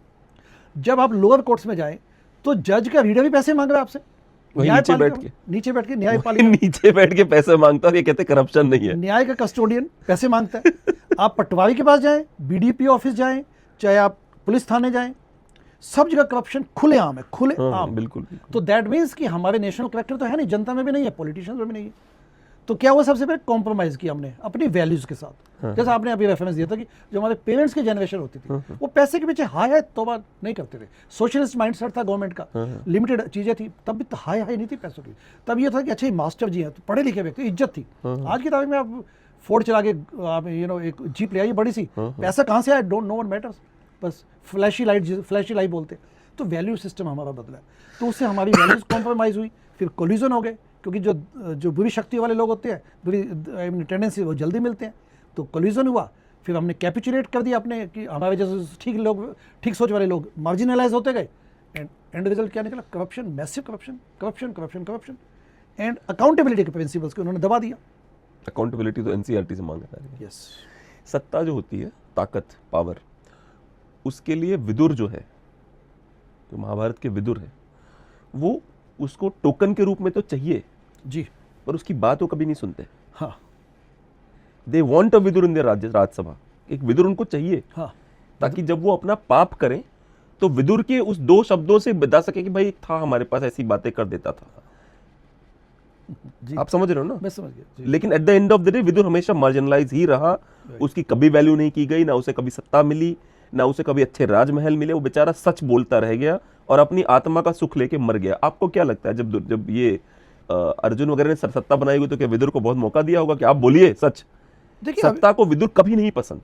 हाँ, तो वो तो फिर वो पॉलिटिक्स नहीं है ना, वो तो मैकियावेलियन पॉलिटिक्स है कि बस नहीं, ये क्लिप्टोक्रेसी लगती है मुझे। हाँ, ये डेमोक्रेसी, इट्स अ ब्लडी क्लिप्टोक्रेसी। हाँ, बिल्कुल। डेमोक्रेसी के नाम पे कलंक है ये, और हम ही नहीं, पूरे विश्व में यही हाल है। डेमोक्रेसी फर्स्ट ऑफ ऑल कभी भी, वो तो जब भी स्टैग्नेशन आएगी तो उसमें दिक्कतें आएंगी। एक अच्छे नेशन में, जहाँ पे जो अच्छे पार्लियामेंटेरियंस जाएंगे पार्लियामेंट में, अच्छा आपका जो ICS यानी कि जो ब्यूरोक्रेसी स्ट्रॉन्ग होगी, तो वो अपनी डेमोक्रेसी को अच्छा बना देते हैं। Democracy is not the perfect solution, but उसको बेटर बनाया जा सकता है। करप्शन का जो मेजर है, degree of corruption can be reduced, और ये काफ़ी एग्जांपल्स विदेशों में है, ऐसी बात नहीं है। हमें अपने देश को देख के कई बार ये लगे कि नहीं बस यही होता है politics, this is the way how it is. मुझे लगता है कि देखिए, कुछ तो चलो ठीक है, पॉलिटिकल रेटरिक्स होती हैं, ठीक है भाई, हवाबाजी, पॉलिटिकल स्टंटबाजी, बयानबाजी, but at the end of the day आपके कानून कैसे है। हम डेमोक्रेसी जैसी भी है, स्ट्रॉन्ग रिपब्लिक तो नहीं है ना, यहाँ तो मोबोक्रेसी है प्लस रिपब्लिक, जो मैं कहता हूँ कि लैंड ऑफ लॉ कितना स्ट्रॉन्ग है वहाँ पे, लॉ ऑफ द लैंड कितना स्ट्रॉन्ग है, उस पर डिपेंड करती है आपकी डेमोक्रेसी। आप कितना भी शोर मचा लीजिए, but at the end of the day क्या कानून अपना रास्ता अख्तियार करेगा, विल द लॉ अल्टीमेटली और जस्टिस अल्टीमेटली प्रिवेल अपॉन। जहाँ पे 15-15, 20-20 साल तक केस ही नहीं निपटाए जाते जुडिशरी में, मोरीबंड अपने जुडिशरी है, तो ये सब चीज़ें मिक्सड है। तो इसलिए अपने को लगता है कि this is probably the way, लेकिन रेबल राउजर सब जगह होते हैं, बट स्ट्रॉन्ग रिपब्लिक में law of the land strong होगा, तो जब वो ये जो हवाबाजी खत्म होती है, तब उसके बाद जुडिशरी किक इन करती है, वो कानून अपना रास्ता लेता है। जैसे यूएसए फॉर एग्जांपल, जब भी किसी करप्शन चार्जेस लगते हैं, तो जस्टिस है वो जिसकी तरफ भी जाएगी, वो डिसीजन हो जाता है, अगले दिन कमेटीज बन जाती है, ज्यूरी डिसाइड हो जाती है, 6-8 महीने में, 1 साल में ख़त्म करके सज़ा जिसको मिलनी होती है मिल जाती है। यहाँ पे आप देख लीजिए, चारा घोटाले में कन्विक्टेड होने के बाद भी वो बंदा अभी भी घूम रहा है बाहर, उसके बच्चे पॉलिटिक्स किए जा रहे हैं। तो ये कि हमारे यहाँ जातियाँ इंपॉर्टेंट है ना। हाँ, हमारे, पर अमेरिका में बहुत अच्छा एग्जाम्पल नहीं है, क्योंकि क्षमा कीजिएगा, डोनाल्ड ट्रंप जो है वो, उनके ऊपर जो एप्स्टीन फाइल में आरोप यहाँ तक लगे हैं कि वो जो नीलामी होती थी बच्चियों को, उसमें डोनाल्ड ट्रंप खुद इन्वॉल्व रहते थे और प्रेसिडेंट बन के बैठे हुए हैं। हाँ, लेकिन जब डोनाल्ड ट्रंप पे एप्स्टीन फाइल खुली, मतलब जब हवा में आई ये बातें, मतलब आने लगी, ये लगभग पिछले साल की मई की बात है, 2025 मई जून की बातें हैं। ये एप्स्टीन फाइल तो मैं 2010 के बाद से ही मुझे सुन रखा था कि ऐसा कुछ बट है। जब ये ट्रंप केस में हाँ, तो डिपार्टमेंट ऑफ जस्टिस ने जब गिलेन मैक्सवेल को जब सजा मिल गई, जेल में थी, तो कहीं ट्रंप ने अनाउंस कर दिया कि भाई गिलेन मैक्सवेल को मैं शायद कंडोन कर दूं उनकी सजा। उस वक्त फिर थोड़ा सा विपक्ष ने फिर थोड़ा और जैसे कुछ एविडेंस निकला कि ट्रंप की तो इसमें अच्छी खासी भागीदारी है, तो उन्हीं की पार्टी के, रिपब्लिकन पार्टी के बंदों ने, 2-3 सेनेटर्स खड़े हुए हाउस ऑफ रिप्रेजेंटेटिव के बंदे, and they came out with Democrats, and उन्होंने प्रेस कॉन्फ्रेंस की व्हाइट हाउस के, सॉरी कैपिटल हिल पे, एंड उन्होंने कहा कि नहीं, मुद्दा उठाएंगे। तो उन्होंने फोर्स किया सिचुएशन कि हाउस ऑफ रिप्रेजेंटेटिव्स में वोटिंग हुई, बिल पास हुआ कि yes, department of justice will have to disclose all the documents. हाँ, that's true। तो ये हुआ है।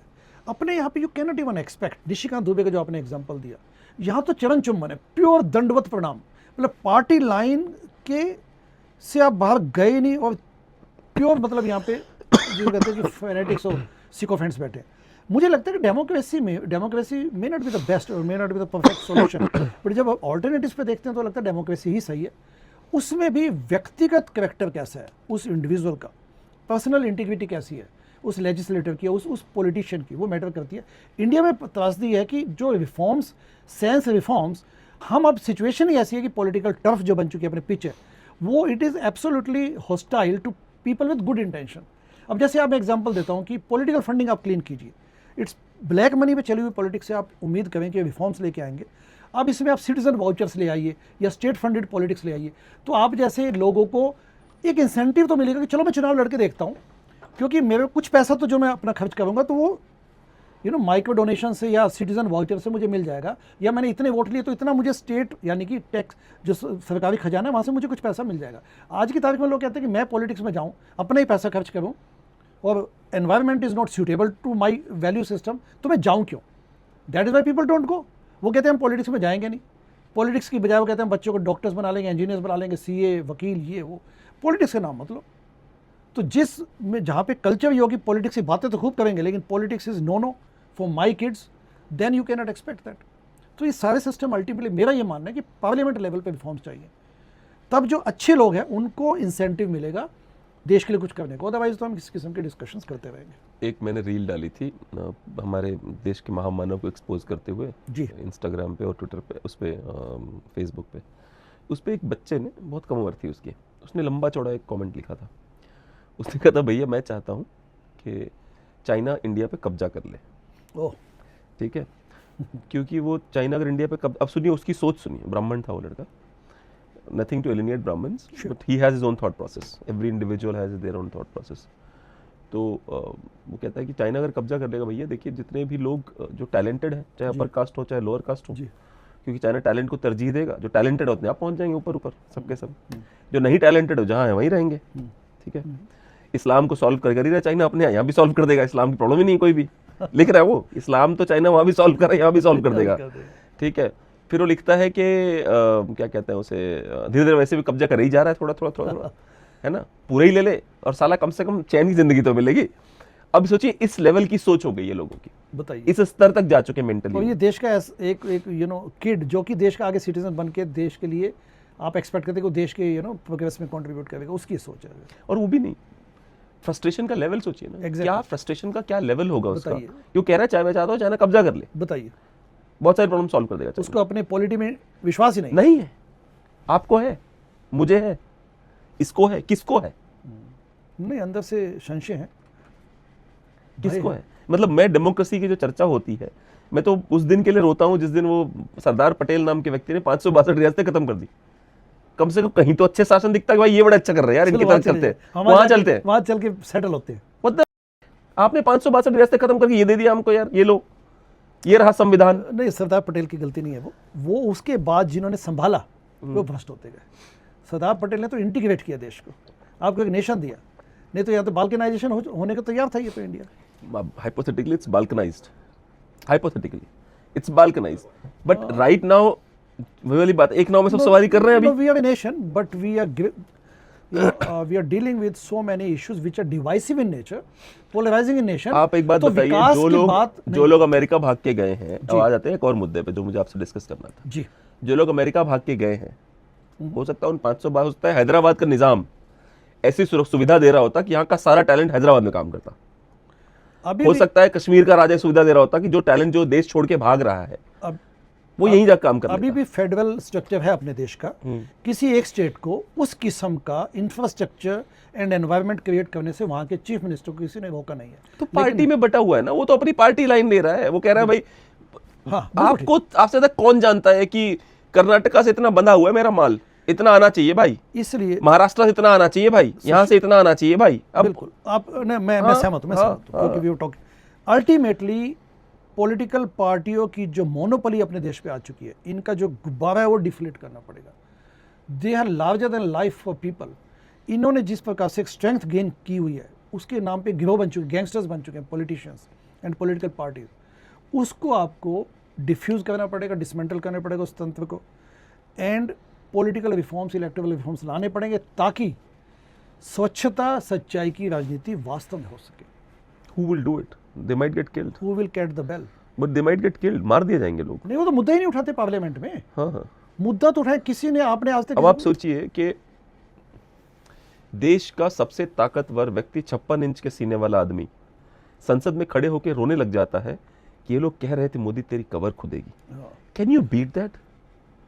किसको सुना रहे हो? किसको सुना रहे हो? किसको सुना रहे हो सही आप? बात है। कौन? मैं अगेन बोल रहा हूं, अगर किसी रिटार्डेड पगलेट आदमी को मोदी जी की इस तरह की बातों को सुन के इमोशनल हो रहा है वो आदमी पागल हो चुका है, उसको अपना इलाज कराना चाहिए। यहाँ तो मोदी सेनाएं बनी हुई है।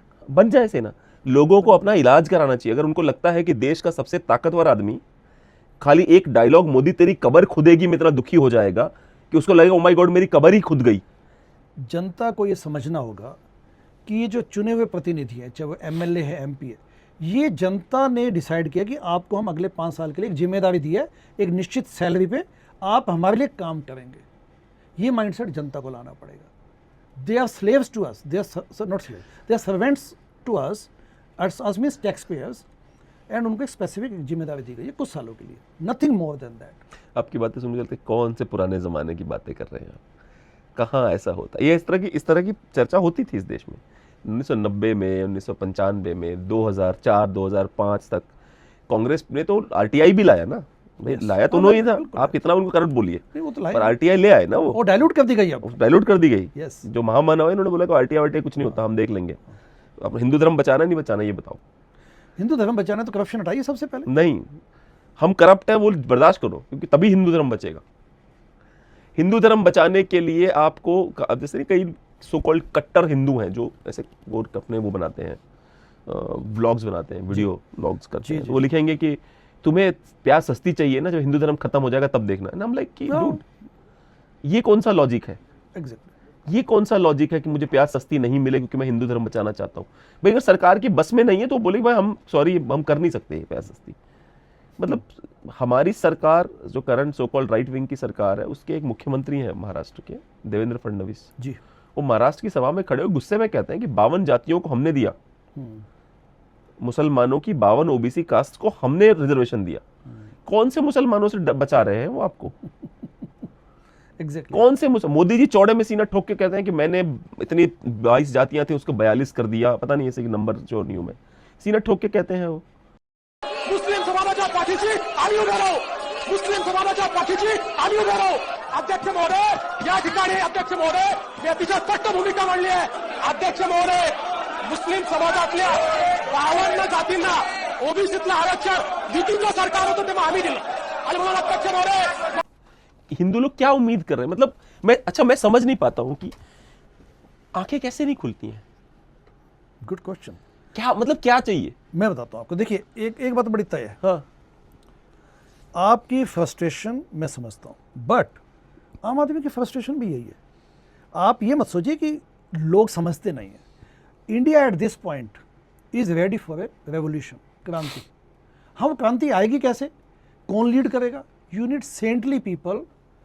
उस वक़्त के जो आज के युग के सुभाष चंद्र बोस, आज के युग के शहीद भगत सिंह और आज के युग के गांधीज जो ट्रूली सेकुलर हों, एंड नॉन पार्टीजन हो, अपीजमेंट पॉलिसी में विश्वास न रखते हो, ऐसे लोगों का आपको टोली अभी भी चाहिए। India is ripe for a revolution, but the big question is कि ये होगा कैसे, उसके सॉल्यूशन मेरे पास भी नहीं है। But this current polity is not going to deliver. वो वही वाली बात है ना जो कि इंक्रीमेंटल जो बदलाव आएगा ना देश में, आप सोचते हैं कि चलो कुछ सड़कें ये ठीक हो गई, कुछ वो सड़कें ठीक हो गई, एक दो सिटीज ये अच्छे बन गए, ये एक दो वो हो गए। आज देश में भविष्य क्या है यूथ के सामने? Why they are forced to flee the country? Why? जैसा आपने कहा कि आज निज़ाम होता कोई स्ट्रॉन्ग तो हो सकता है वो H1B वो लगाया था, वो यूएसए बना देता अपने उस भूखंड को। एंड एब्सोल्युटली, क्या पता जोधपुर के राजा कर लेते, जैसलमेर के राजा कर लेते। पैसा तो बहुत था उनके पास तब भी, निज़ाम तो सबसे बड़ा और मिला क्या हमको? मिला क्या? वो भी सवाल। निजाम का बेटा सऊदी में एक छोटे से फ्लैट में रहता है, राइट। पूरा आंध्र प्रदेश तेलंगाना उसका है। हाँ, मतलब एक इंच किसी के बाप का नहीं है वो। मतलब निज़ाम उस वक्त जो पैसा था निज़ाम हैदराबाद के पास, तो अमेजिंग अमाउंट ऑफ मनी था। He used to keep that, एक है ना पर्ल ऑफ ओशन है कोई नाम है डायमंड का, वो उसकी तरह रखता था वो, जो पन्ने नहीं होते, पन्ने ना पलट जाए उसके लिए डायमंड रखता था वो जो शीशे का रखते हैं लोग, वो डायमंड रखता था। बट वही उसकी एक खामी ये थी कि पाकिस्तान में मर्ज होना चाहता था। पाकिस्तान में मर्ज हो चाहे ना हो, मेरा सवाल कुछ और है। मेरा सवाल ये है कि जब आपने मुझे बोला, फाइनेंशियल स्ट्रेंथ कितनी, मुनीष जी को आपने बोला, मुनीष जी आपके पास ये 200 एकड़ जमीन है ना, ये देश के नाम दे दीजिए और डेमोक्रेसी का हिस्सा बन जाइए, एक अमेजिंग देश बनाएंगे हम। अब मुनीष जी ने दे दी अपनी 200 एकड़ जमीन, आपने कट्टा लगा दिया, हम हाइपोथेटिकली मुनीष जी ने दे दिया आपको 200 एकड़ जमीन। अब भैया आपने जो है, आपके लोग, मुनीष जी जो अय्याशियां करते थे वो तो कुछ नहीं है जो आप लोग कर रहे हो जनता के पैसों पर। तो मुनीष जी का तो कट गया ना eight the end of the day. या सुशील सिंह का तो बेवकूफ बन गया ना कि भैया मेरे ले ली तूने प्रॉपर्टी यार, ये बोल के कि देश बन रहा है उसमें लगा दो अपनी प्रॉपर्टी, राष्ट्र निर्माण कर रहे हैं हम। साला आज तक एक ऐसा प्रधानमंत्री नहीं आया इस देश में जिसको देख के मुझे लगे नहीं ये सही, ये तो सही था यार। मानता हूं मैं आपकी बात, ये सही था, इस जमीन ले ली मेरी कोई बात नहीं, पर ये इस बंदे ने जस्टिस किया मेरे साथ। तब थे एक दो, Lal Bahadur Shastri is that very non controversial, uniformly respected, but हाँ गिने चुने। मुझे तो वो समझ में नहीं आता। एक सीरीज आई थी सेक्रेड गेम्स, जी जी जी बिल्कुल, उसमें वो कहता है कि साला प्रधानमंत्री का ईमान नहीं, आप उनका क्यों रहेगा। सेक्रेड गेम्स में लगाना वो सीन यूट्यूब पे जाके, उसमें कहता है कि माँ मरी तो बेटे को पीएम बनाया, ऐसे जैसे मैं बोल रहा हूँ ऐसे ही बोला गया, माँ मरी तो बेटे को पीएम बनाया, पीएम बन के बेटे ने बोफोर्स घोटाला किया। आप उन्हें बोला जब साला पीएम का ही ईमान नहीं तो आप उनका कायको रहेगा। लिटरली ये डायलॉग है, जरा यूट्यूब पे यहाँ नहीं मिलेगा। और पता है क्या है, मुझे ये भी लगता है कि लोग हटवा देते हैं कि ये हटा दो यूट्यूब से। आजकल तो ये भी चल रहा है, ईमेल कैंपेन्स होती हैं कि ये हटा दो, यूट्यूब पे दिखना नहीं चाहिए मुझे ये। आजकल मुझे तो डाउनग्रेड कर देंगे उसको। कई चीजें मैंने ऐसी देखी जो मुझे याद है कि मैंने देखा है, अच्छा मिलता नहीं। जैसे मुंबई में जो 2008 में हमला हुआ था, यस, उस पे फरीद जकारिया साहब है, यूएस वाले हैं, CNN वाले, उन्होंने एक शो, बड़ा अच्छा नाम क्या था उनके शो का, जीपीएस, बड़ा अच्छा शो करते हैं फरीद जकारिया साहब। उनका एक उनका डॉक्यूमेंट्री है, तो उस डॉक्यूमेंट्री में वो जो लखवी और वो सब क्या बातें कर रहे हैं, तो उसमें वो लखवी कह रहा है कि अरे बच्चे ने गोली मार दे, की कर रहा है। तो वो बंदा बोलता है ओए जी बच्चा है जी, 8 साल का ही तो है, छोटा बच्चा है जी। कहता है ओए तो जन्नत जाऊंगा कि नहीं जाऊँ, समथिंग, हम जो भी बुलशिट करते हैं वो लोग, जाना नहीं जाना तेरे को जन्नत, बच्चा कुछ नहीं होता, गोली मार उसको। मतलब इस तरह से फरीद जकारिया ने बिल्कुल कच्चे चिट्ठे खोल दिए थे, पर वो यूट्यूब पे नहीं है वो, जबकि मैंने वो डॉक्यूमेंट्री यूट्यूब पे ही देखी है, पर यूट्यूब पे नहीं है, हटा दी गई उसको, हटा दिया गया। अब किसने हटाया, हम नो आइडिया कैसे हट रहा है। बिल्कुल। चलिए अब आते हैं अब आपके मुद्दे डुअल सिटीजनशिप। क्यों चाहते हैं आपकी मतलब अमेरिकन को डुअल सिटीजनशिप मिले? फर्स्ट ऑफ ऑल ये कहना कि वो अमेरिकन हैं, वो अमेरिकन नहीं है। जिन्होंने भारतीय नागरिकता भारत में पैदा होने के बाद जो NRIs बाहर गए, विदेश में सेटल हुए, फॉर एग्जांपल USA, तो जब आपकी एज ए इंडियन जब आपकी सिचुएशन ऐसी होती है कि जब आप USA की नागरिकता आप ले सकते हैं, तो USA तो डुअल सिटीजनशिप को अलाउ करता है। वो कोई कॉन्ट्राडिक्शन नहीं देखता कि आप किसी दूसरे देश के नागरिक हैं, पहले वो छोड़िए तब आपको USA की सिटीजनशिप मिलेगी। दे एक्सेप्ट डुअल सिटीजनशिप, दोहरी नागरिकता। लेकिन जब वो आप बन गए वहाँ पे ग्रीन कार्ड लेने के बाद, फिर जब सिटीजन बने, तो इंडियन गवर्नमेंट कहती है कि आपको भारतीय पासपोर्ट सरेंडर करना पड़ेगा। That means government of India dual citizenship को अलाउ नहीं करती। तो हम जैसे लोग जब बाहर जाते हैं, जब वो विदेशी नागरिक बन जाते हैं, तो हम ये चाहते हैं कि उनको भारत की नागरिकता भी उनकी बनी रहे। तो इसको बोलते हैं डुअल सिटीजनशिप कैंपेन जो हमने चलाया हुआ है। Why should we trust you guys? Why not? Why should we are very much in Indian, हमारी टाइज यहाँ पे हैं, and I don't believe that. For example बीच में जब एआई समिट हुआ था जी, तो बड़ा चला था कि भारत के सारे सीईओज जो हैं वो भारत के हैं, कटिंग एज कंपनीज के, और ये और वो क्या करते हैं हमारे लिए। तो बल्कि यदि वो इंडियन नागरिक भी होते तो वो ये कहते कि भारतीय नागरिक भी है व्यक्ति अभी भी। हमें वो चलिए, टोकनिज्म नहीं चलिए, चाहिए। emotional मेरा सवाल ये है, करते क्या है हमारे लिए वो? गूगल ने हमारे लिए क्या किया? सुंदर पिचाई ने हमारे लिए क्या किया? कुछ नहीं। आप उनको इंफ्रास्ट्रक्चर देखिए, एज यदि सुंदर पिचाई आज भी भारतीय नागरिक होता साथ में, पहली बात तो उसको आपको उसकी अम्बिलिकल कोड काटने की आवश्यकता क्या है? What pleasure you are deriving by saying कि नहीं अब आप यूएसए के नागरिक बन गए, आप Indian passport We don't trust you anymore because you otherwise also don't work for us. You are an American citizen. You're working only for the American interest. And when I say only, I mean it. Passport यदि मेरा आपने ले लिया हाँ।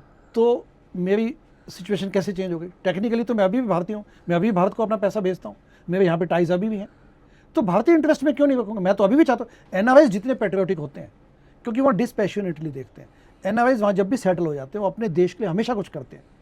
वो NGO के रूप में हेल्प करना चाहें, यहाँ पे इन्वेस्टमेंट भेजते हैं, यहाँ के स्कूल खोलते हैं, यहाँ पे अपनी फैमिलीज़ की चिंता करते हैं। They always invested about India. And मैं तो ये कहना चाहूँगा कि इंडिया के प्रति उनकी कमिटमेंट हमेशा ही रहती है, लेकिन जब आप उसको कहते हैं कि नहीं तू पासपोर्ट भी अपना त्याग दे, तो आप अम्बिलिकल कोड काट रहे हैं। जबकि आपको वो रास्ता ठीक है, आप यूएस सिटीजन बन गए, कोई दिक्कत नहीं है, but for us you are still a son of the soil. But क्यों? मतलब हम जैसे अभी मेरे पास दोनों तरह के आर्ग्यूमेंट है जी। मेरे फॉर द आर्ग्यूमेंट भी है और अगेंस्ट भी है, पर अभी मैं अगेंस्ट वाली बात कर रहा हूँ कि भाई मेरे इतने 17-18 सीईओज हैं विदेशों में, बड़ी बड़ी कंपनियों के सीईओज हैं, पर उनमें से किसी ने भी इस तरह की हेल्प नहीं करी कि एक चैट जीपीटी टाइप का इंजन इंडियन बन जाए। नहीं, उन्हें personal level you can not expect कि सुंदर पिचाई की गूगल माइक्रोसॉफ्ट या सॉरी गूगल हेल्प करे। इंडिविजुअल लेवल की बात हो रही है। जब मैं इंडिविजुअल लेवल पे अभी भी अपनी भारतीय नागरिकता मेंटेन कर पाऊंगा तो मैं अपने देश में इमोशनली भी इन्वेस्टेड हूँ और फाइनेंशियली भी मेरे पास ज़्यादा इंसेंटिव होगा कि मैं यहाँ के पब्लिक सर्विस कर सकूँ, मैं यहाँ पे आके एग्रीकल्चरल लैंड खरीद सकूँ, मैं यहाँ पे कुछ एम्पायर क्रिएट कर सकूँ, बिजनेस बनाना चाहूँ, बिजनेस क्रिएट करना चाहूँ, तो मेरे पास इंसेंटिव होगा। जब जैसे ही आपने मुझे कहा कि नहीं अब तो आप भारतीय नागरिक हैं ही नहीं, तो इसेंशियली आप मुझे you are forcing me to get out of the room. That is the point I am trying to make. देखना जरा, शायद अटल बिहारी वाजपेयी ने बंद की थी डुअल पासपोर्ट का फंडा। भारत में दोहरी नागरिक 1955 से अनुमति नहीं है जी, जिन्हें भारत की संसद के द्वारा स्थापित और अनुरक्षित किया गया था। भारत में दोहरी नागरिकता प्रतिबंध के संबंधित कुछ विवरण इस प्रकार है। स्वतः समाप्ति। भारतीय कानून के अनुसार यदि कोई भारतीय नागरिक स्वेच्छा से अन्य किसी देश की नागरिकता प्राप्त कर लेता है तो उसकी नागरिक स्वतः समाप्त हो जाएगी। अच्छा जी, देख जरा अटल बिहारी वाजपेयी ने इस पे क्या किया था? He did some, he introduced OCI और he did something. OCI card introduce किया गया था। अटल बिहारी वाजपेयी ने कहा था वो? मुझे एक्जेक्टली पता नहीं, बट इट वाज लेकिन introduce. He went to US and he did something, मुझे वो याद है, इतना याद है कुछ किया था उन्होंने शूट किया। हाँ। क्योंकि उस वक्त पीआईओ कार्ड होता था और ओसीआई कार्ड होता अच्छा, Singh 2000 Vajpayee set up a high level committee on the Indian diaspora under LM Singh in September 2000 to study the issue of dual citizen. किया था उन्होंने, प्रयास किया था। अनाउंसमेंट एट प्रवासी भारतीय दिवस 2003 on January 9 2003 during the first 9 2003 को प्रधानमंत्री ने भारतीय दिवस प्रधानमंत्री वाजपेयी ने घोषणा की सरकार कुछ देशों भारतीय मूल के व्यक्तियों पीआईओ को दोहरी नागरिकता प्रदान करेगी। ठीक है, दोहरी नागरिकता दोहरी निष्ठा नहीं। वाजपेयी ने प्रसिद्ध रूप से कहा था कि हम दोहरी नागरिकता के पक्ष में हैं, दोहरी निष्ठा के नहीं। तो मतलब वाजपेयी जी करना चाहते थे, उसके बाद से ये मामला पड़ा हुआ है। सक्सेसिव गवर्नमेंट्स ने बोला है अच्छा, कि we are not against it but they are not implementing it. पर एनआरआईज की, sorry for the bad word, but Donald Trump के बाद ज़्यादा फटके हाथ में आ गए एनआरआईज। उनको लग रहा है भाई डोनाल्ड ट्रंप भगा देगा, इससे अच्छा कहीं की तो मिले नागरिकता, क्योंकि he doesn't care. Donald Trump के मागा का ये है कि गोरा, क्रिश्चियन, अमेरिकन, 3 शर्तें हैं उनकी। पहली शर्त है गोरा, दूसरी शर्त है क्रिश्चियन, तीसरी शर्त है अमेरिकन। वो साउथ अफ्रीका को, डच को लाना चाहता है वहाँ पे, हाँ यस, पर आपको भगाना चाहता है वहाँ से वो। देखिए इसमें जो इंडियन डायस्पोरा जो है, भारतीय मूल के लोग हैं, 32 मिलियन एनआरआईज या people of Indian origin constitute Indian diaspora, 3.2 crore. और इंडिया का जो डायस्पोरा है वो सबसे बड़ा डायस्पोरा है एथनिसिटी के हिसाब से। जब आपने ओसीआई कार्ड इंट्रोड्यूस किया, ओवरसीज सिटीजन ऑफ इंडिया, तो ये अच्छा कॉन्सेप्ट है, but it's a misnomer. OCI means overseas citizen, but you are not technically citizen, क्योंकि India is one of those countries, uncommon countries, जो कहते हैं कि नहीं आपको भारत का पासपोर्ट त्यागना पड़ेगा, भारत की नागरिकता त्यागनी पड़ेगी। सो इन माई ओपिनियन ध्रुवीय नागरिकता का इंडिया को रीइंस्टेट करना चाहिए, उनको बोलना चाहिए कि आपका स्वागत है, आप 7 समुद्र पार चले भी गए, आप भारत माता के बेटे थे, भारत माता के बेटे रहेंगे, एंड आप आइए वापस यहाँ पे, you can continue to live there on your livelihood there, contribute to the development of that nation, that's fine, but हमारे यहाँ के भी आपका स्वागत है। आप जब भी आप रेमिटेंस तो भेजते अभी भी आप भेजते हैं, एनआरआई भी भेजता है, बट आप बोलो कि आपका स्वागत है, आप यहाँ पे आप एज ए वोटर भी आप यहाँ पे वोट डालिए, हम आपके इस वोट की ताकत से डेमोक्रेसी को इम्प्रूव करना चाहते हैं। आप यहाँ पब्लिक सर्विसेज भी दीजिए, गवर्नमेंट जॉब्स में भी आप ज्वाइन कीजिए, एंड एग्रीकल्चरल लैंड लेके आप भारत की उत्पादकता में विकास में हेल्प कीजिए। You are most welcome any time, we don't differentiate because आप हमारे यहाँ से चले गए। चलिए मैं पॉजिटिव फॉर की बात कर रहा हूँ, अगेंस्ट में एक वीडियो और चलाना है मुझे अगेंस्ट वाले में। एक भारत का नागरिक है सनी, कि इंडिया का एक नागरिक, उसने भारत की, उस पर इंडिया लिखा था, उसने टी शर्ट फाड़ दी अपनी और तब जाके उस पर न्यूजीलैंड लिखा था नीचे। मुझे ऐसा लगता है कि जो ये सोच है ना कि भारत को वापस आने, मुझे लगता है मजबूरी में ज़्यादा है, क्योंकि जो विक्रम बाजवा जी हैं, जो इसके क्या नाम है IND USA और कनाडा, इंड US कनाडा, तो इसके जो विक्रम बाजवा जी है, मुझे ऐसा लगता है इन सब की हालत हो गई है ख़राब। इनको लग रहा है कि भाई मतलब ले लेते हैं एक और नागरिकता, पता है जाएंगे तो जाएंगे कहाँ। तो मुझे लगता है इसके पीछे डर का बड़ा कारण है, जो अचानक से दोहरी नागरिकता का सोच जो आई है, बहुत बड़ी सोच जो आई है। नहीं, मुझे ऐसा नहीं लगता, ये टेम्परेरी फिनोमिना है यूएसए में। ये वही वाला है ना, देखिए ये टी शर्ट इंडिया की, न्यूजीलैंड सिटीजनशिप मिल रही है इसको, ये देखिए ये देखिए ये देख रहे हैं आप, ये टी शर्ट निकालेंगे भाई साहब और इमोशनल हो जाएंगे, अब न्यूजीलैंड के हो गए अब ये, ठीक है ना। आपको लगता है इस आदमी को मैं ड्यूअल सिटीजनशिप देना चाहूँगा? ये अपवाद है, दिस इज एन एक्सेप्शन। चलो एक काम कर, एक और वीडियो तेरे को भेजा, चला अपवाद, एक और अपवाद दिखाई देते हैं ना, अपवाद कमी थोड़े मार्केट में। अगर आपको अपॉर्चुनिटी मिल रही है अब्रॉड सेटल होने की तो जरूर सेटल होने की तो जरूर हो जाओ, तो पक्का कनाडा गई है ये, क्योंकि सेटल हो रही है, सेटल नहीं हो रही। नहीं सेटल हो रही है तो पता नहीं क्या है ये, सेटल होती है अदरवाइज तो ना। हो जाओ। अब्रॉड में ना आपके टैलेंट की कदर होती है। फॉरेन में आप 5 से 10 साल में उतने पैसे बना लेंगे जितने आप इंडिया में 50 साल में भी नहीं बना पाएंगे, और आपके लाइफ की जो सारी मैथमेटिकल कैलकुलेशन है ना, सारी चेंज हो जाएगी। इसमें ये है कि कुछ बातें इसकी बिल्कुल सही हैं, आई एग्री विद हर। देखिए, अपने देश को क्रिटिसाइज करना डज नॉट मीन कि हम उसकी इंप्रूवमेंट नहीं चाहते। ये तो इम्प्रूवमेंट, ये तो मजे ही ले रही है, ऐसे मत बोलो। चलिए आपकी बात अलग है, ये तो मजे ले रही है। इनकी भावना ये जाने, लार्जली स्पीकिंग जो कहते हैं कि डुअल सिटीजनशिप दीजिए, in fact they care about India ना।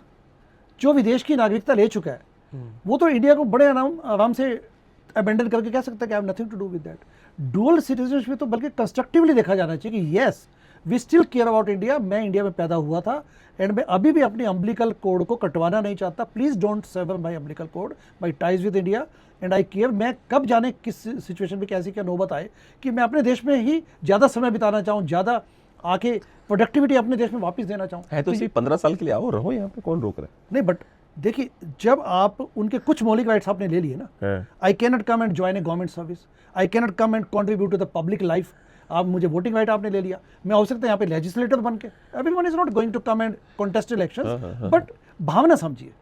आप किसी को ये नहीं कह सकते कि नहीं आप नागरिक तो देश के हैं बट आपके राइट्स लिमिटेड है। जब हम ग्रीन कार्ड में होते हैं यूएसए में तो हमें समझ है कि ठीक है we are not at par with US citizens, तो वो भावना नहीं लानी चाहिए, क्योंकि मैं तो पैदा भी यही देश में। मैं वापस इंडियन की तरफ बात करता हूँ जी। विदेशी आते हैं, हमारा मजाक उड़ाते हैं, यू ब्लडी इंडियंस, ठीक है, और ये गोरे नहीं होते, ये इंडियंस ही होते हैं। वो लगा जरा AIB honest marriage, YouTube AIB honest marriage, आप भी देखिएगा। AIB ऑनेस्ट मैरिज, बेटा ये $11 है, इनको FD कराना। हाँ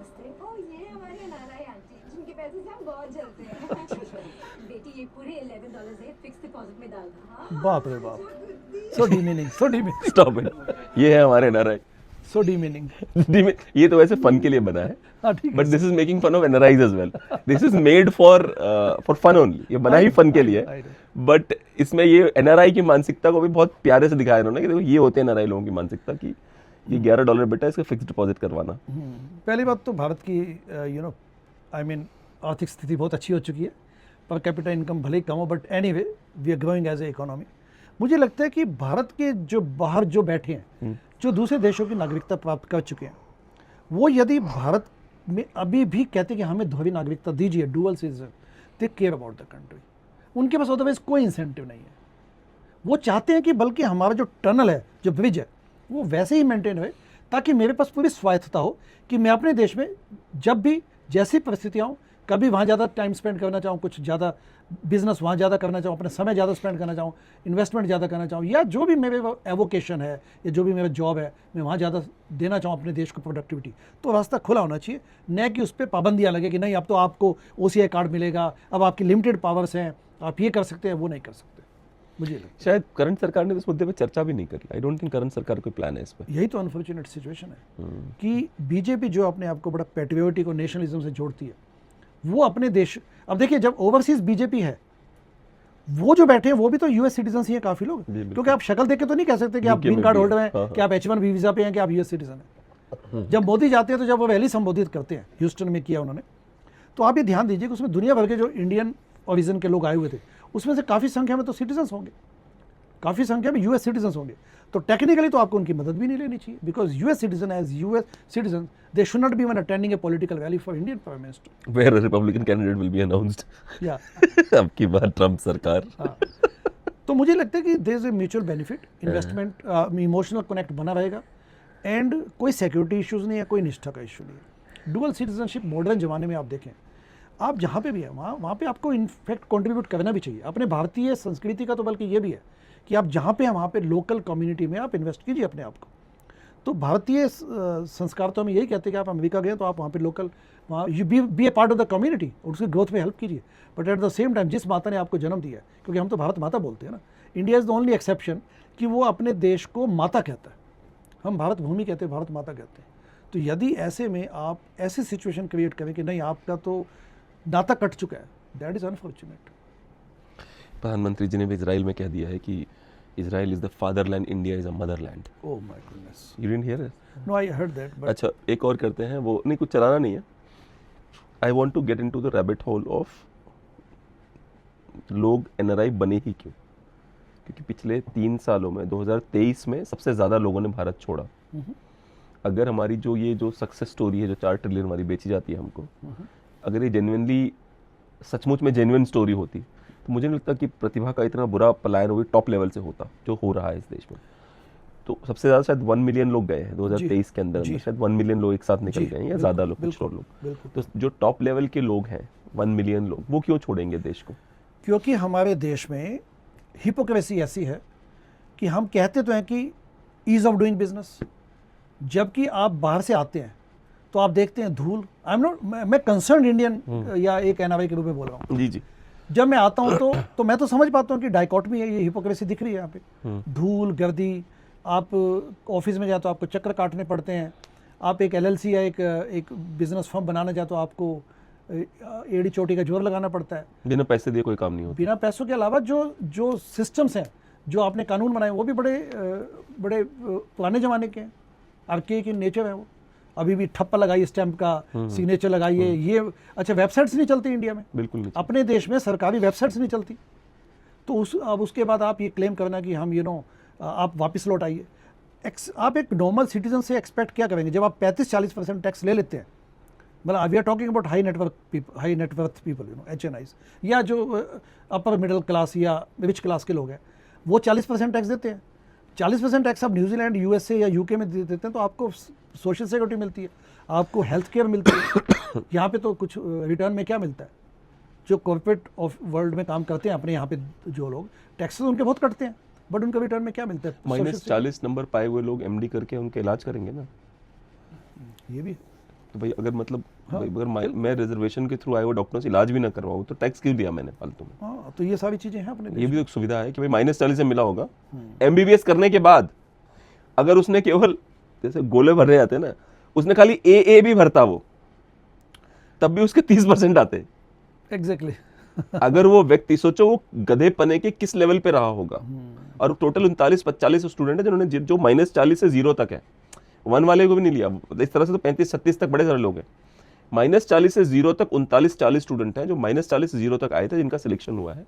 और सरकार जब सुप्रीम कोर्ट ने पूछा है कि आप ये क्यों कर रहे हो, वही सुप्रीम कोर्ट जो बुरा मान गई थी, तो सरकार ने कहा है कि वो MBBS करे हुए लोग हैं, MBBS कर चुके हैं, वो इतने बेवकूफ़ नहीं है, खाली बस इस एग्जाम में उन्होंने घटिया परफॉर्म कर दिया। आप टेंशन ना ले, आगे चल के अच्छा करेंगे वो। तो सुप्रीम कोर्ट को भी पूछना चाहिए था कि आप इलाज कराएंगे उनसे, सवाल का जवाब वही मिल जाता। सॉलिसिटर जनरल से पूछना चाहिए था कि तुम इलाज करवाओगे, अगर वो हाँ बोलते, वही वाली बात है ना कि हम जैसे लोग बैठे नहीं है वहाँ पे। हाँ वही कहानी वही कि मोहल्ला क्लिनिक खोल दिए, खुद इलाज अपने यूके में, लंदन में करवाने जावे आप, आइस का। सिंगापुर बहुत फेवरेट है, सिंगापुर। तो वही hypocrisy ultimately boils down to hypocrisy and walking the talk. Walk the talk वाला कॉन्सेप्ट तो है नहीं, बस बातें बोल दी आपने और उसके बाद जब अपने पे आई तो आपने कहा कि हम तो ऐसा नहीं कर सकते, तो फिर आप क्या एक्सपेक्ट करेंगे? फिर लोग कहते हैं कि ठीक है, अगर मुझे 40% टैक्स देने के बाद यही धूल कर दी, टूटी सड़कें, ठीक है, हेल्थ केयर सिस्टम नहीं है, एजुकेशन, हमारे बच्चों का भविष्य नहीं है, तो let me go and Dubai जाऊँ, मैं दुबई जाके अपना बिजनेस खोलता हूँ। 400 करोड़ का सड़क गिरी मध्य प्रदेश में, राइट, पिछले साल बनी थी। बिल्कुल बिल्कुल बिल्कुल, पिछले साल ही बनी थी, ज़्यादा पुरानी बात नहीं है। प्लस प्रोजेक्ट्स सालों साल कंप्लीट नहीं होते। इट्स नॉट ये जो दिल्ली मुंबई हाईवे, अच्छा ये इतना बड़ा झूठा है इनका एक मिनिस्टर नितिन गडकरी जी, मतलब झूठे तो बहुत देखे मैंने, ये नेक्स्ट लेवल का झूठा आदमी है। ठीक है, पहले कहता था 15 रुपए लीटर पेट्रोल मिलेगा, फिर बाद में इसकी पार्टी वाले आ गए वो 15 रुपए लीटर का एवरेज मिलेगा आपको, वो ये कह रहे थे। बहुत झूठे हैं बहुत सारे, तो इन्फ्लुएंसर्स भी झूठों को हायर करता है, ये झूठे इन्फ्लुएंसर हायर करता है, पूरा इकोसिस्टम झूठा है ये, ठीक है। दिल्ली से मुंबई 12 घंटे, दिल्ली से मुंबई 12 घंटे 2019 से बोल रहा है ये, आज तक वो सड़क रेडी नहीं हुई है।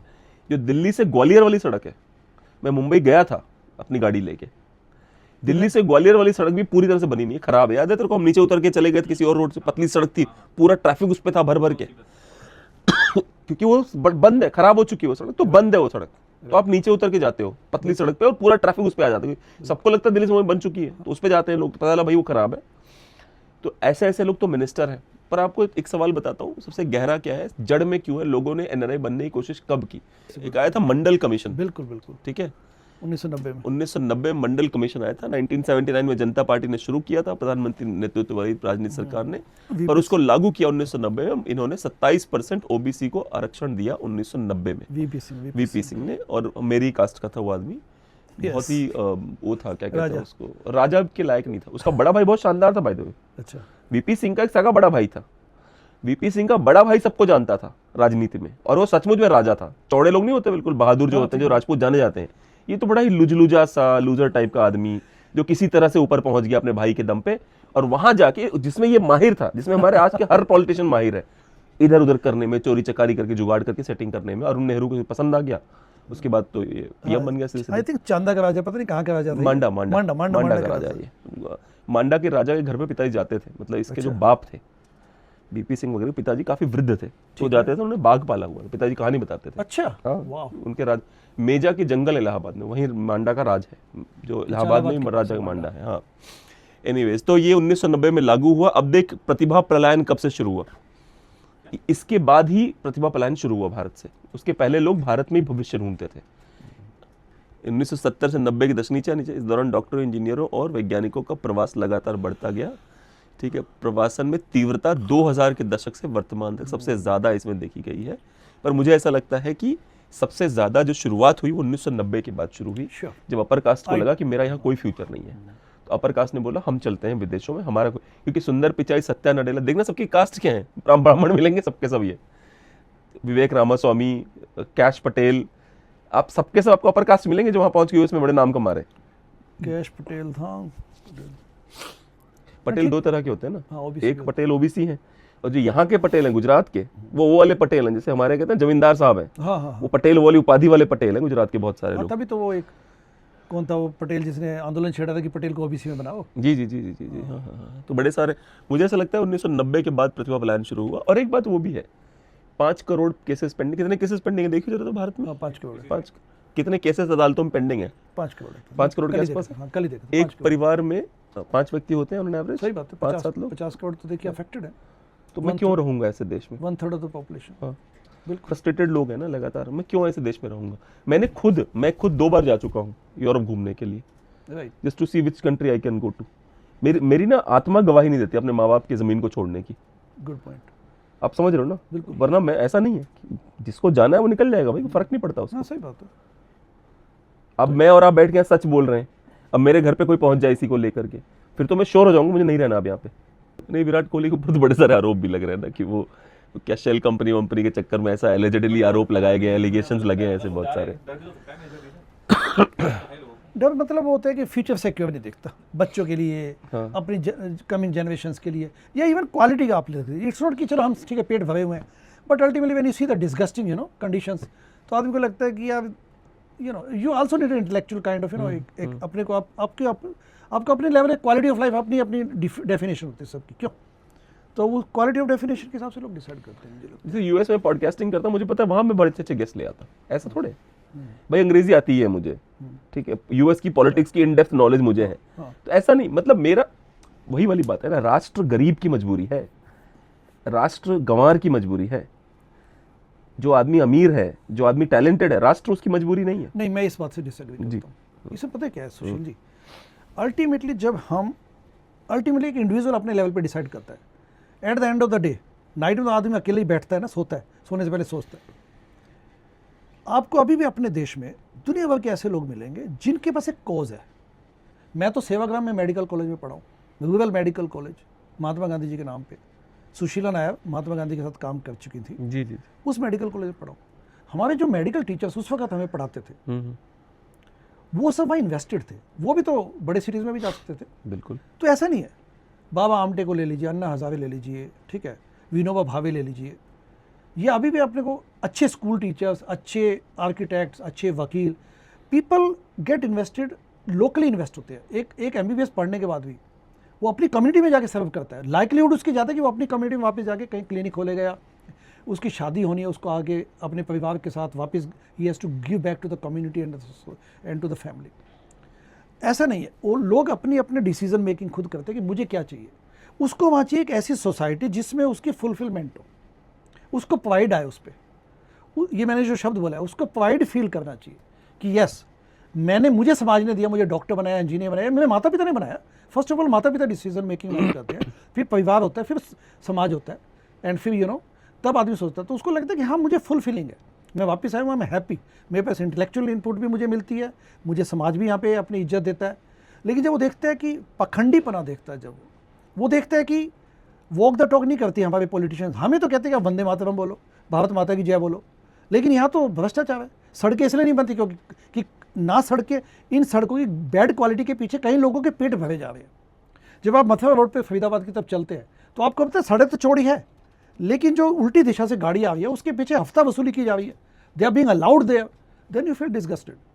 आपको पता है कि ये जो मैं यहाँ पे ट्रैफिक में 15-20 मिनट फंसा हुआ हूँ, इसके पीछे कुछ लोगों की इस वक्त they are being benefited because of this. तो जब आपको चीज़ें समझ आती है देन यू फील डिसगस्टेड। तब आपको लगता है कि पेट्रियटिज्म सिर्फ मैं जस्ट ढोता जाऊँ, नो। तब आपको जब आपका वैल्यू सिस्टम जब आपको वो करता है, उत्तेजित करता है, आपको कहता है कि नहीं, तू तो झूठ में जिए जा रहा है, तू फालतू में तू देशभक्ति की बातें करता है। ऐसा नहीं कि लोग छोड़ के जाना चाहते हैं, the society is also enabling to flee the country. पर बात तो मेरी सच हुई ना, कौन भाग रहा है? गरीब तो भी यही रहता है, उसके पास कहाँ ऑप्शन है, वो तो यही रहता है बेचारा। नहीं, अमीर तो रहना चाहेगा अगर आप उसके पोटेंशियल को that's true, but at the end of the day देश मजबूरी तो गरीब की है ना, वो तो ये नहीं जा सकता बेचारा, रुका हुआ है, क्या करेगा वो? वो तो PR कैंपेन में भी आ जाता है कि हाँ जी भाई धर्म के रक्षक है। एक डेवलप्ड सोसाइटी क्या होती, कौन सी होती है? एक अच्छी सोसाइटी, सिविल सोसाइटी किसको बोलते हैं? जहाँ पे कला का सम्मान हो, यानी कि पेट तो सभी का भर जाता है eight the end of the day, लेकिन अगर ज़्यादातर लोगों का पेट भरा होगा तो वो एवोकेशंस को, हॉबीज़ को परस्यू करते हैं। एक व्यक्ति जब उसको 2 वक्त की रोटी मिल जाती है तो वो अपनी हॉबीज़ को परस्यू करता है। हॉबीज़ परस्यू करने के पीछे वो सामाजिक भावना भी होती है। वो जाके चैरिटी का काम करना चाहता है, वो जाके टेम्पल, गुरुद्वारे या NGO के माध्यम से बच्चों को पढ़ाना चाहता है, भूखे पेट को कुछ वॉलंटियरिंग करके अपने समाज को वापस करना चाहता है। समाज को वापस करने की तमन्ना गरीब में भी होती है, अमीर में भी होती है। तो जब आप समाज को समृद्ध बनाएंगे, जब नेशनल कैरेक्टर होगा, मिनिमम वैल्यू बेस होगा उस सोसाइटी का, तो people will come back and invest in their own communities. पता नहीं भाई, I don't mind dual citizenship दे दो, पर मुझे ऐसा लगता है कि डोनाल्ड ट्रंप के आने के बाद ही ड्यूअल सिटीजनशिप की डिमांड बढ़ी है, क्योंकि लोगों को डर लग रहा है कि भाई देश ही नहीं रहेगा तो जाएंगे कहाँ। डोनाल्ड ट्रंप ने ये कह दिया है कि इस देश में पैदा होना इज नॉट द गारंटी कि तुम यहाँ के सिटीजन हो। ये कोइंसिडेंस हो सकता है कि जब हमने डुअल सिटीजनशिप कैंपेन चालू किया, ऐसा नहीं कि हमें कोई unique idea, it has been long pending demand of NRIs, but NRI as a community बड़े सेग्रीगेटेड है। कोई नाइजीरिया बैठा, कोई UK बैठा, कोई कनाडा बैठा। अच्छा, फिर वो अलग अलग फेज में जाते हैं। जो पहले सबसे अभी जो गया है उसको डुअल सिटीजनशिप की चिंता ही नहीं है, उसको तो पहले अपना कैरियर अपनाना है। वहाँ पे H1B वीज़ा को पहले उसको ग्रीन कार्ड में कन्वर्ट करना है, ग्रीन कार्ड के बाद उसको सिटीजनशिप मिलेगी, उसको अपना सेटल होना है, अपने कैरियर बनाना है।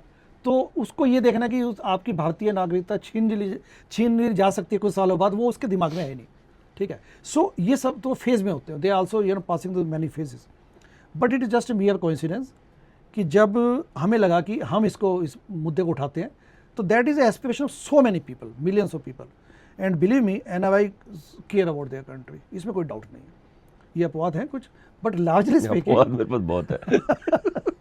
बट लार्जली स्पीकिंग पीपल से जो भी व्यक्ति सेटल हो जाता है ना, वो अपनी जड़ों में हमेशा वापस देखेगा। तो मेरा ये कहना है, जब मुझे जरूरत थी तब तो तुम भाग गए, है ना? जब मुझे जरूरत थी तब तुम निकल लिए, अब तुम कह रहे हो नहीं अब जैसे वही वाली बात है कि लेकिन रेमिटेंस के रूप में देश की मदद वो तब भी करता रहा।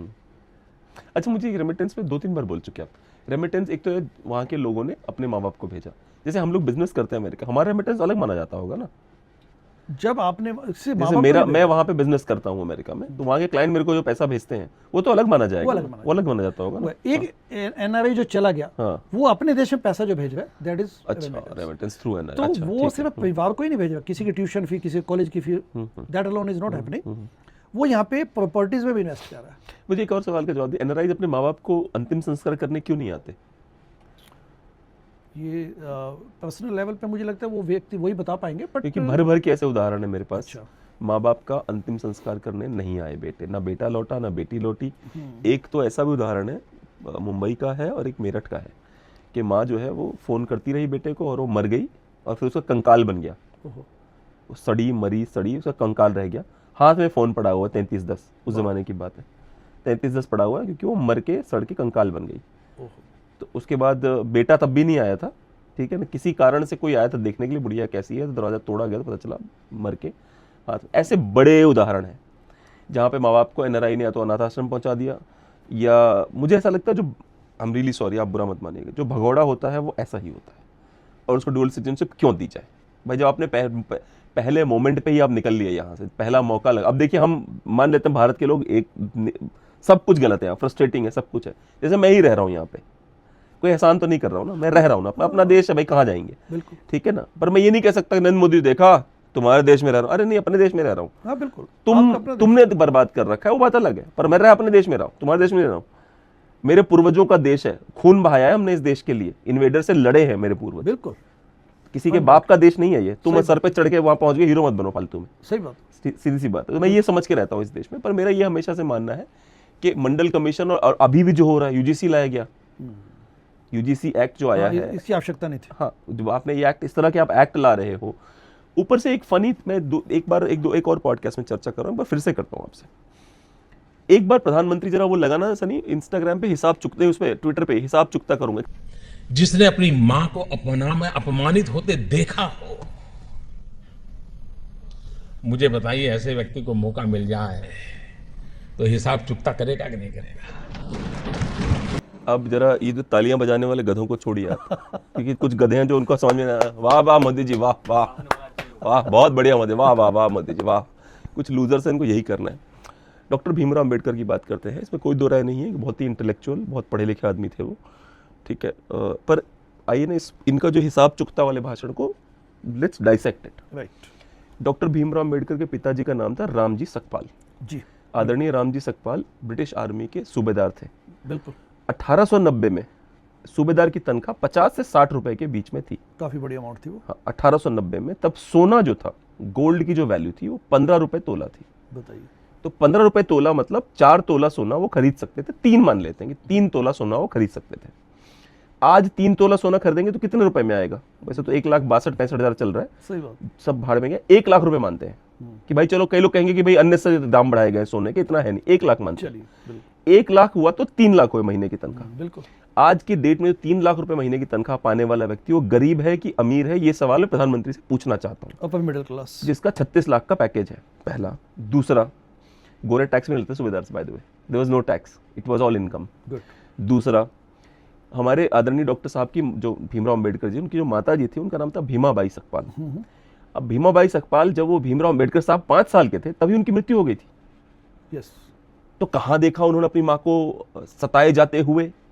कब देखा उन्होंने अपनी माँ को परेशान होते हुए? कब वो देख रहे थे अपनी माँ का अपमान होते हुए? दरअसल क्या होता है, जिस तरह की गंवार जनता होती है उसके ऊपर ऐसे इंटेलिजेंट श्रूड लोग राज करते हैं। इनमें से एक व्यक्ति ऐसा नहीं था जो ये सोचे कि नहीं यार ऐसा नहीं है, ये जो खड़े होकर बोल देता कि हाँ, अच्छा। और सूबेदार को बंगला मिलता है रहने के लिए। गोरे तो और ध्यान रखते थे। गोरे तो अपनी सेना को इतना ध्यान रखते थे कि जहां कैंट होते थे वहां एक छोटा सा ब्रॉथल भी खुलवाते थे। कि किसी सैनिक का मन कर जाए तो ब्रोथल भी होना चाहिए उनके लिए। इतना ध्यान रखते थे गोरे। तो सूबेदार को घर दिया था उन्होंने, आई एम श्योर। तो कौन सा कुआं था ऐसा घर में जिसमें घर का बच्चा ही पानी नहीं पी पा रहा था? मतलब आज इस घर के कुएं पीने के लिए एक ठाकुर खड़ा हो जाएगा, ब्राह्मण का कुआं है तो पानी में, मेरे ही घर का कुआं। मैं मना नहीं करूंगा सही बात कि डिस्क्रिमिनेशन हुआ है, मैं उससे पीछे नहीं हट रहा हूं। सही बात। झूठ मत बोलो यार। मतलब मेरा ही घर है, अरे मेरे घर में पानी है, मेरा अपना पानी है, तो यार कहां से कौन मना कर रहा है मेरे को पानी? कहां से डिस्क्रिमिनेशन हो रहा है मेरे साथ में? हाँ, कुछ कहानियां गढ़ी जाती हैं। जैसे वो फातिमा वाली कहानी याद हो अगर आपको, एक दिलीप मंडल नाम का व्यक्ति, जब वो एक्सट्रीम लेफ्टी था, हाँ दिलीप मंडल, यस, है ना, एक्सट्रीम लेफ्टी था, उसने कहा अरे वो जो सावित्रीबाई फुले अकेले नहीं जाती थी, उनके साथ फातिमा नाम की लड़की भी जाती थी। करना सर्च भाई, प्रूफ के साथ होना चाहिए ना ये सब। तो पहले बोला कि फातिमा नाम की महिला थी, उसके ऊपर भी ये अपर कास्ट के लोग पत्थर फेंकते थे, कूड़ा फेंकते थे सावित्रीबाई की तरह। बाद में जब बीजेपी ज्वाइन कर ली, देखो जी हाँ, 9 जून 2025 को लेखक कार्यकर्ता दिलीप मंडल ने यह दावा करके एक महत्वपूर्ण विवाद खड़ा कर दिया कि फातिमा शेख, जिन्हें अक्सर भारत की पहला मुस्लिम महिला स्कूल शिक्षिका के रूप में मनाया जाता है, एक मनगढ़ंत चरित्र है, एक मिथक जिसे उन्होंने खुद बनाया था। एक्स पूर्व में ट्विटर पर पोस्ट में मंडल ने कहा, सच तो यह है कि फातिमा शेख नाम की कोई शख्सियत कभी थी ही नहीं, वह कोई ऐतिहासिक हस्ती नहीं है, कोई वास्तविक व्यक्ति नहीं है।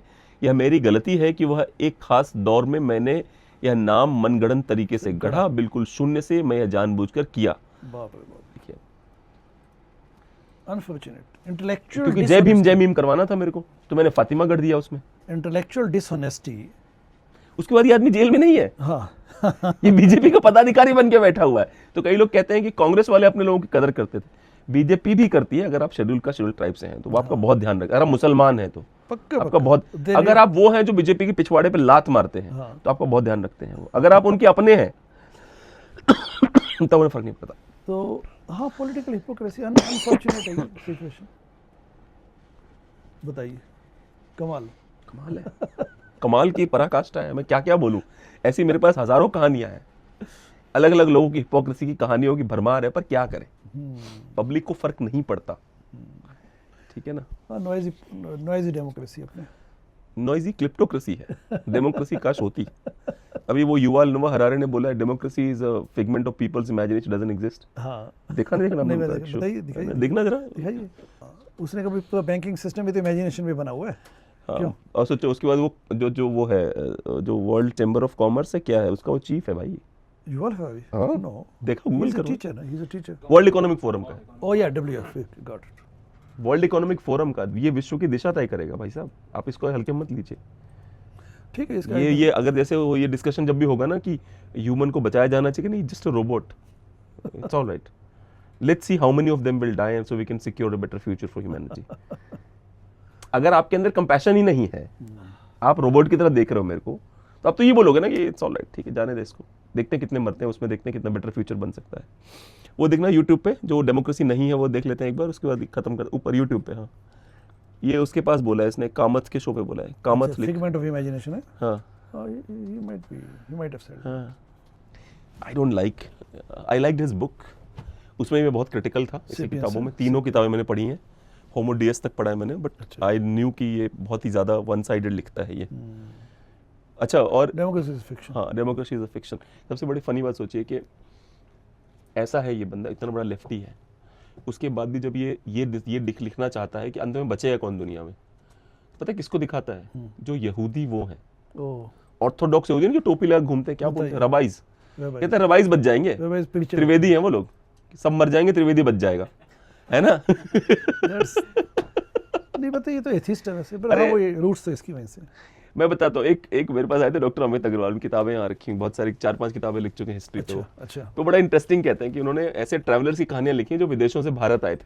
तो कहते हैं उनकी एक बहुत महान थे, वो बहुत सच्चे, कहते हैं चूंकि वो थर्ड पर्सन थे तो उन्हें फर्क नहीं पड़ता कि हिंदू क्या कर रहा है, मुसलमान क्या, दोनों की सच्चाई लिखते थे। सही बात है ना। लेकिन कहते हैं उनके अंदर एक बायस दिखता है कि हीदन्स हैं ये।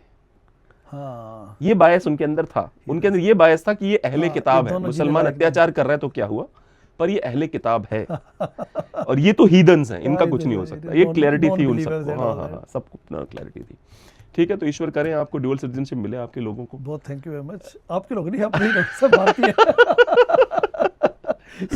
सब भारतीय। ईश्वर करें सुंदर पिचाई गूगल को न्यूट्रल बनाए। कम से कम भारत को लेकर न्यूट्रल बनाई दे कि भाई ऐसा हो कि भाई न्यूट्रल हो जाए गूगल पे। जो मैं 2010 में जो सर्च करता था तो मुझे जो रिजल्ट आते थे, काश वो अभी भी आए, 2014 के बाद भी आए वो रिजल्ट, तो मैं मानूंगा कि यूट्यूब को ही थोड़ा न्यूट्रल बना ले। मतलब बाप का राज टाइप का चलता है कि हमारा मन है हम करेंगे, जिसको जो खाना है वो खा लो टाइप चलता रहता है। वो अमेरिकन मोनोपोली है। ठीक है sir, it was wonderful talking to you absolutely as always, है ना।